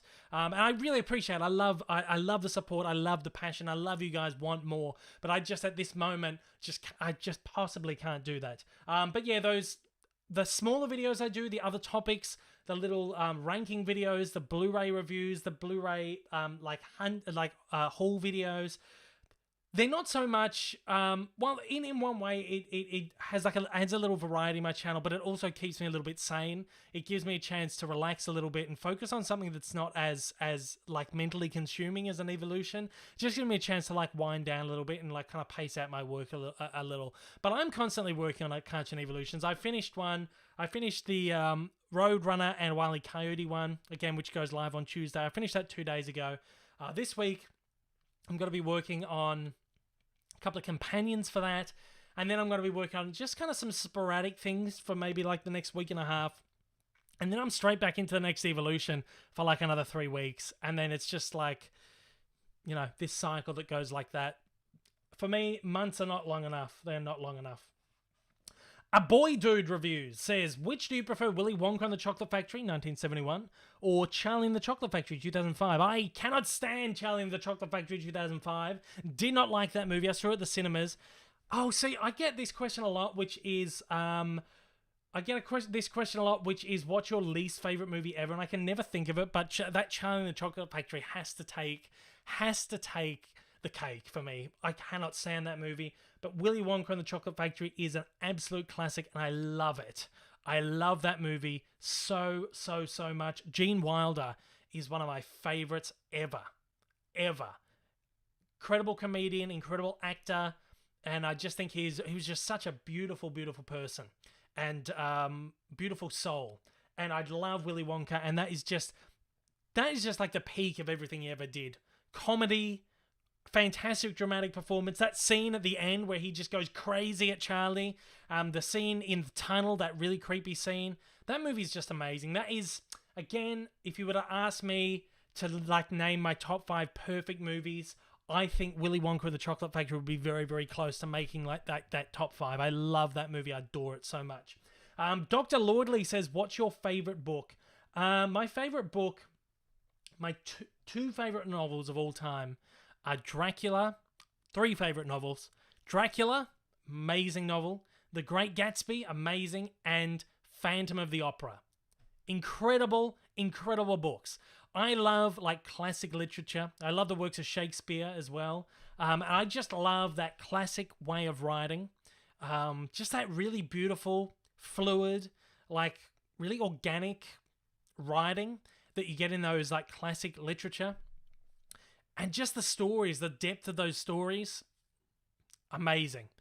And the way, especially with Dracula, the way Bram Stoker, the descriptions, how you can feel it. And it is a legitimately terrifying book. And I've never ever had that before where I'm reading a book, I'm actually terrified. And the way he describes things, and you can feel it, you can smell it, you can hear it. You're there. Incredible novel. And again, the same thing could be said for The Phantom of the Opera and The Great Gatsby. And I love these stories. I love gothic stories with gothic elements that's just a little bit creepy, but just really beautiful at the same time. And stories of lost love, unrequited love. And I feel there's something so beautiful about a story about, a love story about lost love, unrequited love. And that's at the heart of stuff like Dracula, The Phantom of the Opera, and The Great Gatsby. And it's that real heart of those stories. I just love them. I love them so much. I would recommend them. If anyone is into reading novels and stuff, they would be my 3 recommendations for books. Love them. Mr. Chaser Rapper says, thoughts on the Bad Boys movies? Love them. They're a lot of fun. I did a ranking video not long ago, so if you want to check that out, you can check that out. It's on the video, but I love them all, and I thought the third one was fantastic. I don't want to ruin if you want to go and check out my ranking video, I won't spoil the ordering of that, but yeah, I really loved the third one. I thought it was absolutely fantastic. Caden the Beast says, would you ever start a gaming channel? No, I wouldn't, because I'm not really a gamer. I don't really, I don't play games a lot. And if I do, it's like a more casual thing where I just kind of play to like unwind and just relax. I've never been like one to play like story mode or anything. I usually I would sit on GTA for 2 hours, just like walking around or driving around the open world. But more recently, I feel like I've gotten into playing story mode. So recently I did Spider-Man. I thought it was amazing. I did Jedi Fallen Order, amazing as well. And I'm playing Red Dead Redemption 2, which is great. But I don't find a lot of time to play games. Again, my workload is just so crazy between watching movies in the morning and making my videos in the afternoon. I just find it very, very hard to find time to play games. But when I do, it's usually it's to wind down. So I would never start a gaming channel because I am terrible at gaming, and I don't game enough to do a channel. What else we got? Chaser Rapper says, thanks for answering my question. It means a lot. You are such a great YouTuber. Thank you. I appreciate that so much. David Vinton says, hello, Dave. Are you a fan of Jerry Anderson? Yeah, man. Who doesn't love like the Thunderbirds? Fantastic stuff. All that puppetry stuff, I love it. I really, really love that stuff. Thunderbirds I used to watch a lot as a kid. Old mate Rick, that's one of his favorite shows. He grew up watching the Thunderbirds. And what was the other one? Stingray, or called Stingray. Also really fantastic. I haven't watched it for a long time, but I grew up watching the Thunderbirds with old mate Rick. We had them on VHS. We didn't have a lot of VHS, but we had the Thunderbirds. I would love to get them on like DVD or Blu-ray. I don't know if they're on Blu-ray, but I would love to get them. I should get them in the collection. But yeah, I love the Jerry Anderson stuff. Kermit's Ghost. Hi, Dave. G'day, Kermit's Ghost. Thank you for joining me. I really appreciate it. Alan, my good friend Alan from over in the UK, has a really great channel, does Blu-ray hauls, hunts and stuff. Go and follow him if you like Blu-ray hauls and hunts and all of that kind of stuff. Go and follow Kermit's Ghost. Awesome guy. Really great guy. No One's Illa. What's your favorite Harry Potter film? My favorite Harry Potter film, I'd have to say The Philosopher's Stone. Just love it. I have so much nostalgia bundled up with that. I was a kid when the Harry Potter books came out, like the very first books came out.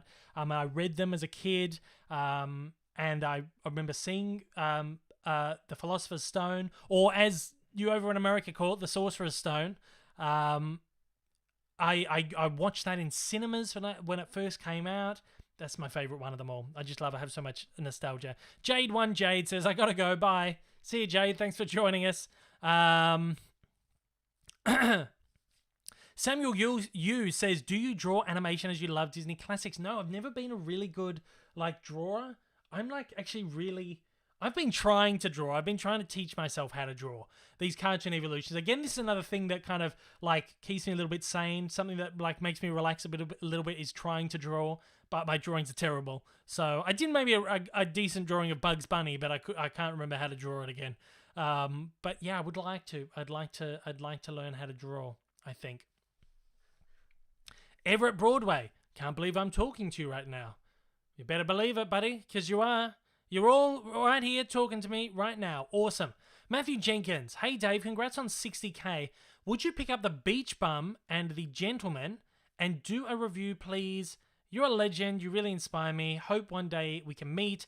And can you say what your favorite one is, please? Thank you so much, Matthew. I really appreciate it. I appreciate that I inspire you. I love hearing stuff like that. It's amazing. The only thing I want to do with this channel is make people smile, make people laugh, entertain people, hopefully teach people a little bit as well, and to inspire people is like a little added bonus at the end. It's not something you ever expect, but it's really lovely when you hear that it is a result of what you're doing. So thank you. The Beach Bum. Now, what was The Beach Bum? That was that one with Matthew McConaughey? That really weird one? Yeah, I would like to see that. I don't think it has had a release here. I'm checking JB Hi-Fi. if it has, it's probably one that's only been on DVD. Yeah, it's on DVD here. It's actually in the 2 for $20. I don't really buy DVDs. Let's see if it's available on Blu-ray anywhere. It was released on Blu-ray in the States and Germany, of all places.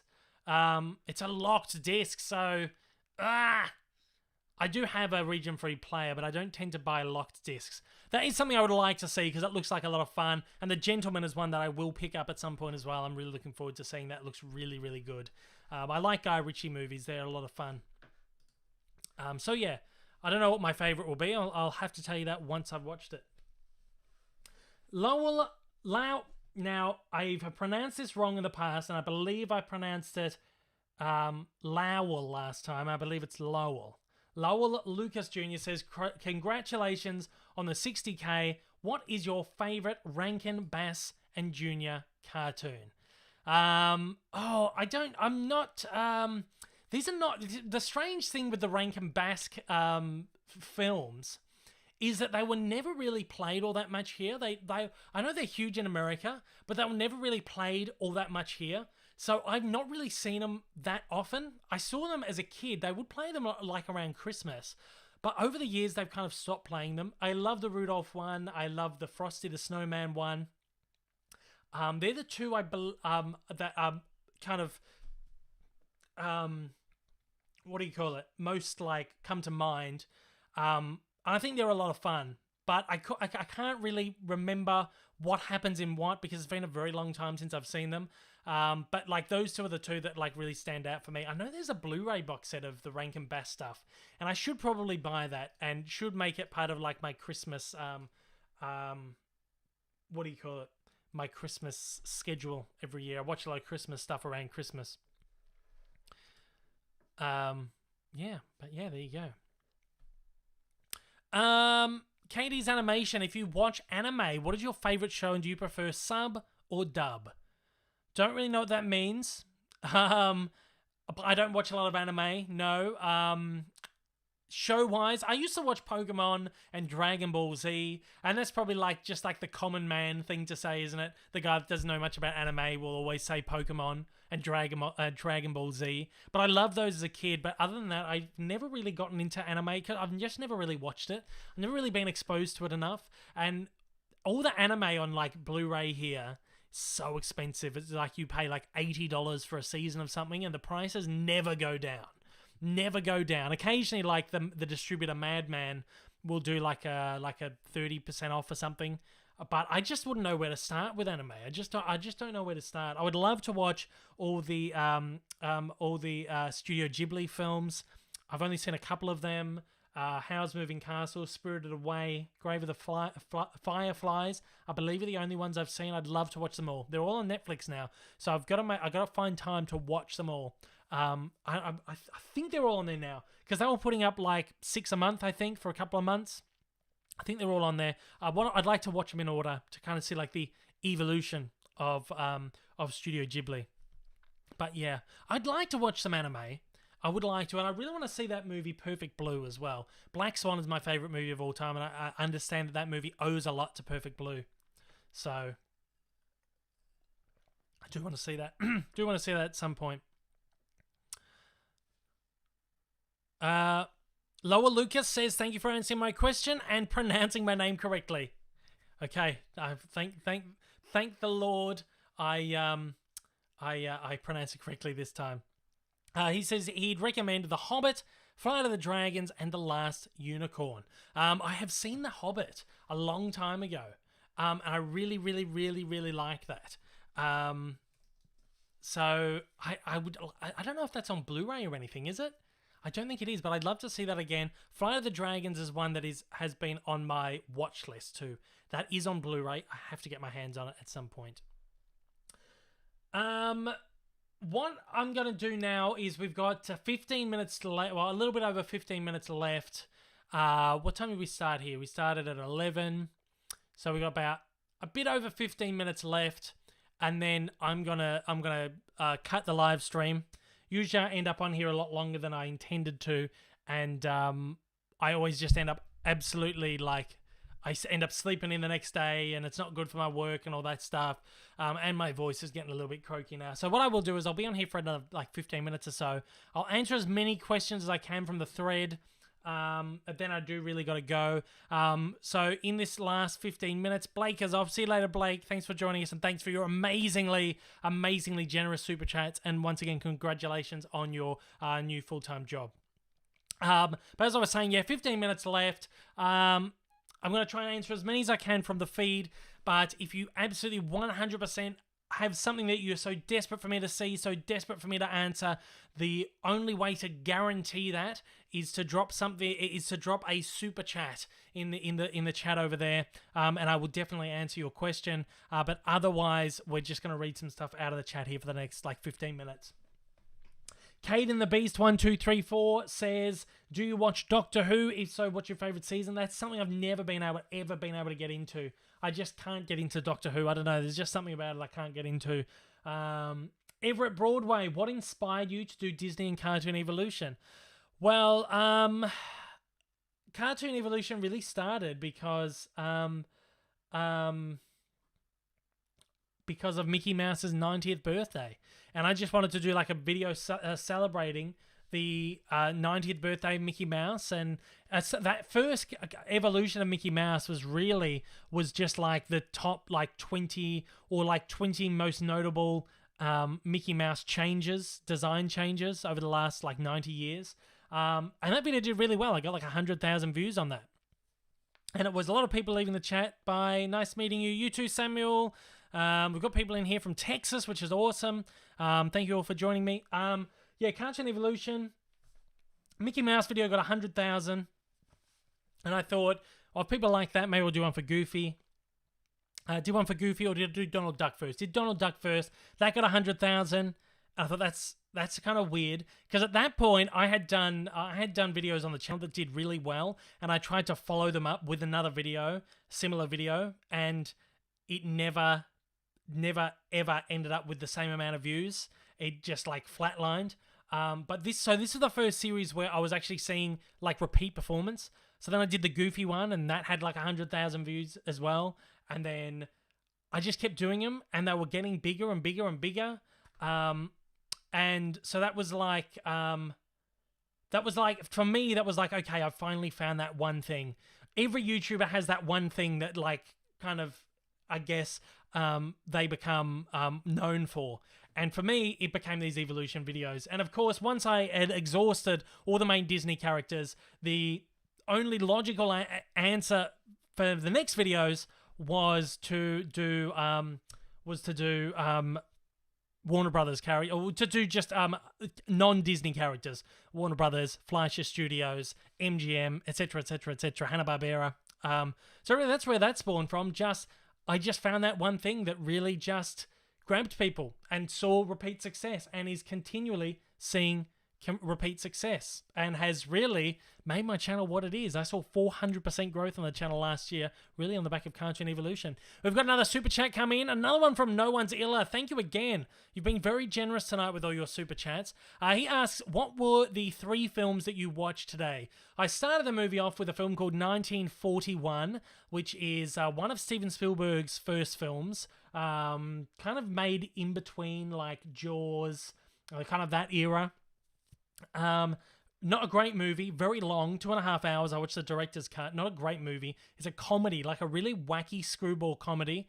It's really weird. It's not even really that funny, but it's a huge, elaborate movie, and you gotta love the guy's passion for the subject, and you gotta love his determination to make like a really big, overblown, epic film. Second film I watched was Leon the Professional, which I had issues with. I know a lot of people really love that movie, but I thought it was a little bit weird. It's just a very weird movie. The relationship between Leon and Matilda, the 12-year-old girl, is weird. It was just made me just feel very uncomfortable watching the movie. I think it like tarnished the movie for me. I watched what is the director's, or the like extended version, which has a lot of like added scenes which add to their like relationship in the film, and it's overly sexualizes this 12-year-old girl, and I didn't like it. It was just very uncomfortable to watch. It tarnished the film, and I believe the American cut of the movie cut all that stuff out of it because, well, go figure, it didn't test well with audiences. I wonder why. So they cut all that stuff out of the American cut, and I really wish I had watched the American cut because it didn't have all that bloody weird stuff in it. Just really sickening stuff. I just didn't like it. I didn't like that stuff. So if I'd watched like the American version, I probably would have enjoyed the movie more because it was a great direction, great action sequences, great performances, but just some weird stuff in there that I just didn't like. Third movie that I watched was Late Night, more recent film. I watched that just before I jumped on the live feed, the one with Emma Thompson and Mindy Kaling. I thought it was really good, really enjoyable little light comedy film. Really fantastic. So the 3 movies I watched today. Yeah, thank you again for your generous super chat. Once again, we're going to be on here for like another 10 minutes. If you want your question answered, you want it guaranteed to be answered, the best way to do that is a super chat. Otherwise, I'm just going to be answering from the feed right here. Wagsmith YTP has asked, did you ever watch or have Betamax or Laserdisc? Never. I was too young for that.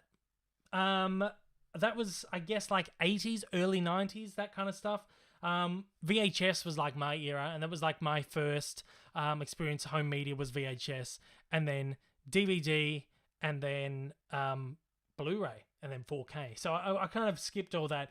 I only have one Laserdisc in my collection, and that's only because I kind of wanted a Laserdisc. I think it's actually in here because there was no room for it. It might actually be. I don't know where it is, but it's like this big box set, this like Wizard of Oz box set, which I absolutely love. And it's my favorite movie of all time. I own like 12 copies of the movie, and I kind of just wanted a copy of it on Laserdisc. There was either the big box set that it came in, there was a VHS version or a Laserdisc version.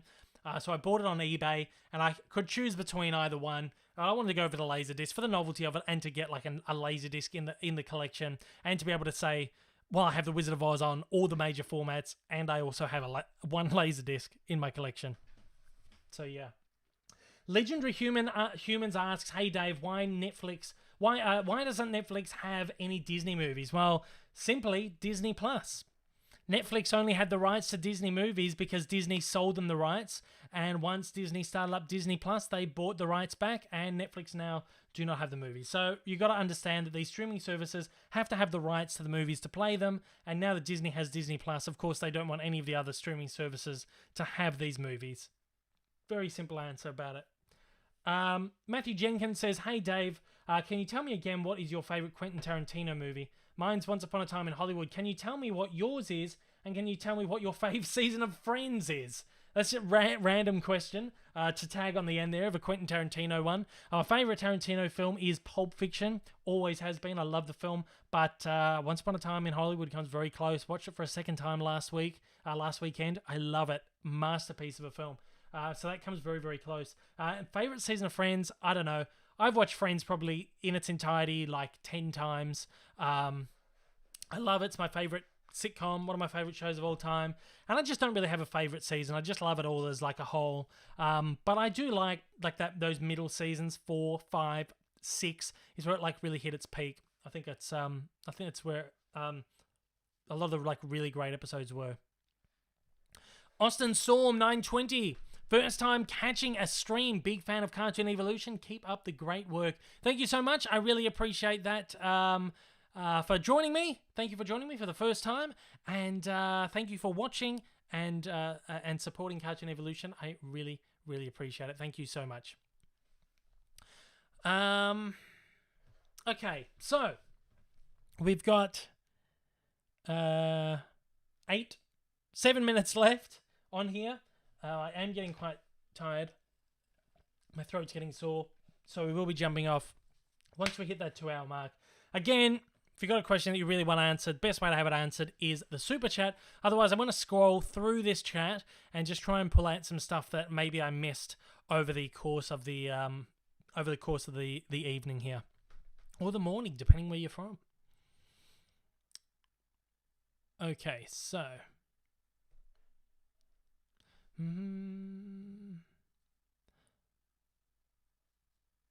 So while someone suggested, this is probably on the back of me saying I can't possibly make more than one Cartoon Evolution at once. This guy, Dr. Lordley, suggests that I just make a bunch of Cartoon Evolutions and not release one for 6 months and just do other content for 6 months and then release like a whole bunch of Cartoon Evolutions at once in a month. That's not possible either, because I need to get these. I need to have one Cartoon Evolution up a month, because that's where a lot of where most of my viewership comes from.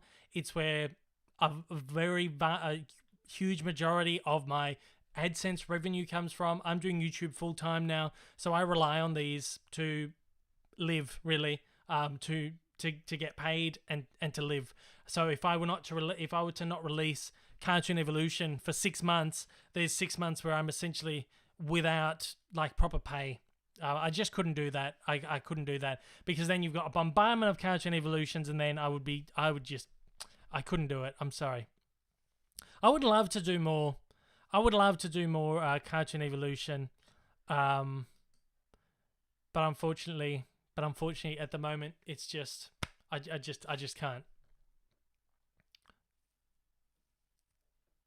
Again, just kind of scrolling through the chat. I've got 5 minutes left.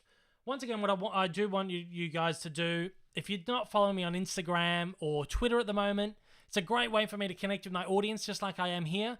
It's a great way for me to announce things, talk about what's happening on the channel, keep you guys updated with the goings on of essentially everything that I'm doing. And I'd really love you guys to follow me over there. I'm almost on 1,000 subscribers on both platforms, so I'd really love to boost like my social media presence. The hardest thing for me has been cross-platforming. So I've got a really, pardon me, I've got a really decent, really big subscriber base here on YouTube, but that doesn't necessarily translate into other social medias. And really everyone finds that. All YouTubers and stuff, no matter how big or how small, is just like a really hard thing to do cross-platform. So please, it's actually down there on the screen right now.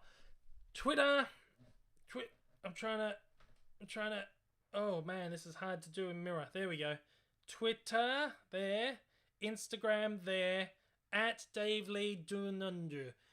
Please head over and follow me, support me. I'd love it. I'd love to hit 1,000 subscribers on both them. And then we can be celebrating 60,000 on YouTube and 1,000 on Twitter and 1,000 on Instagram. It'd be awesome. Okay, so I've wasted a minute talking about that. I'm going to take like 5 more questions, and then I'm going to leave this chat to tonight. We're going to close it off. Again, if you want your question absolutely answered, guaranteed answer, please send in a super chat. Otherwise, I'm just going to like drift through this chat and pick out some stuff that I haven't answered over the evening here. I'm going to take 5 more questions, and then I'm probably going to take 3 more questions, because it's coming closer and closer to, and I know I ramble on for a long stretch of time, and I really want to cap this at the 2 hours.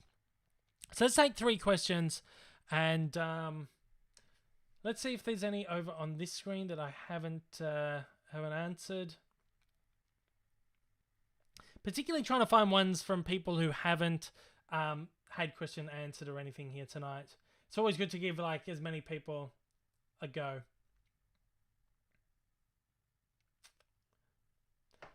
Top XI asks, what is your favorite cartoon from the 40s and 50s?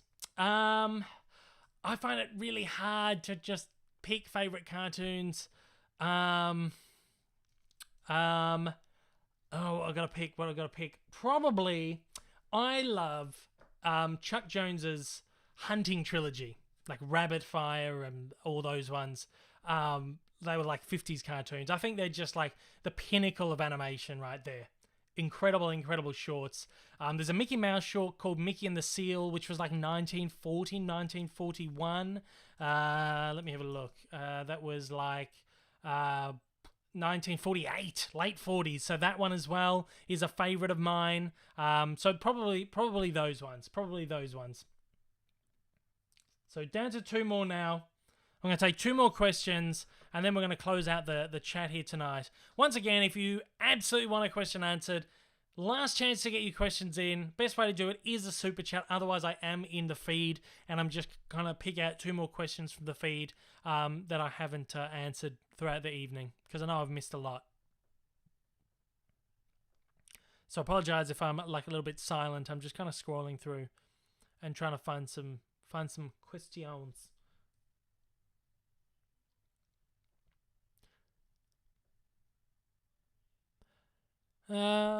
We've got one from Squid McKay. Says, have you seen Alice Doesn't Live Here Anymore? I don't think I have. What was that one?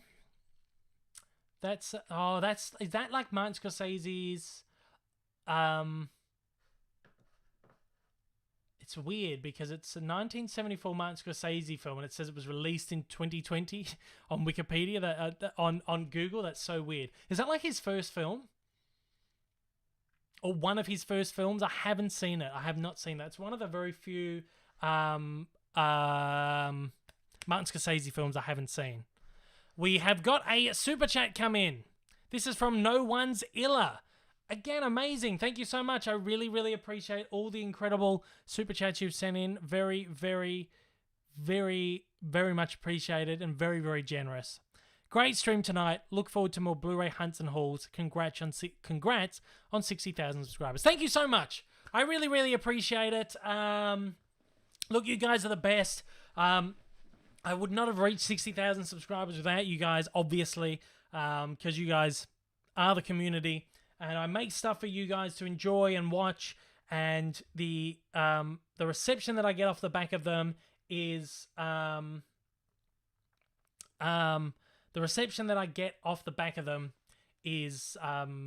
amazing, and it's specifically the Cartoon Evolution videos. The reception I've been getting recently is incredible, and it's not something that you go into expecting, but when it organically grows out of something that you've spent a lot of hard work on, it's incredible. So thank you all so much for your support. Thank you for helping me hit 60,000. We're now on the road to 100,000. Don't know when or if it's going to happen, but I would love it to happen, hopefully by early next year, but we will see. So thank you all so much for liking, subscribing. I'm tired now. Unfortunately, we are, as I've been saying, we're going to cap the chat here at 2 hours. It's now 1 a.m. here in Melbourne. I need to go to sleep and then wake up in the morning and get back into work. So, yeah, thank you all so much. As you can probably tell that I'm tired because I'm not as energetic as I probably was 2 hours ago. But yeah, thank you all so much for joining me here in the live chat. Thank you all for subscribing, all 60,000 of you, 60,200, I believe. Let me check. It was just about to cross over 60,200 when I was on earlier. We've got 60,203 now, so thank you very much. I really appreciate it again. I appreciate all the love, all the support, all the passion.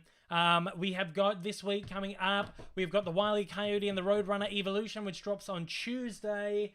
Let me see if I've got anything else scheduled here in my diary for this week. We have got the Coyote Voice Evolution. We've got the Coyote Fail Count, the Kill Count, and probably a couple of like Blu-ray videos as well that we'll be doing, a couple of little like smaller review things to take my mind off the bigger stuff. So thank you all for joining me. Let's all thank old mate Rick for joining us on the chat here tonight as well, and moderating the chat. Has done a fantastic job. Always appreciated. He helps out a lot on the channel behind the scenes, more than you guys probably would know. He chips in on the channel a lot. And I really appreciate him sitting up till 1 a.m. with me, moderating the chat, chatting with you guys in there. And well, I know you guys all love him, so let's give him a round of applause. Thank you so much for moderating and stuff here tonight. Yeah, and thank you all for joining me. And that's about it. Thanks for 60,000. You guys are the best. You guys are awesome. And I'm going to go to sleep. I'm going to go to sleep now. It's that time. Okay, guys, I will see you. I don't know when I'm going to do another live chat. Probably a couple of weeks. Usually I do it like a couple of weeks, every couple of weeks. But I'll do another one. I'll probably change the time up next time to give other people a chance to get onto these who haven't been on them before, or, you know, just kind of mix it up Probably we'll do it like what's probably like midday over in the US, which would be like the evening in the UK, morning in Australia. I think that's kind of a good time for everyone. So until then, thank you all for joining me once again on another live chat, and I will see you on the next one. Thanks so much. Take it easy.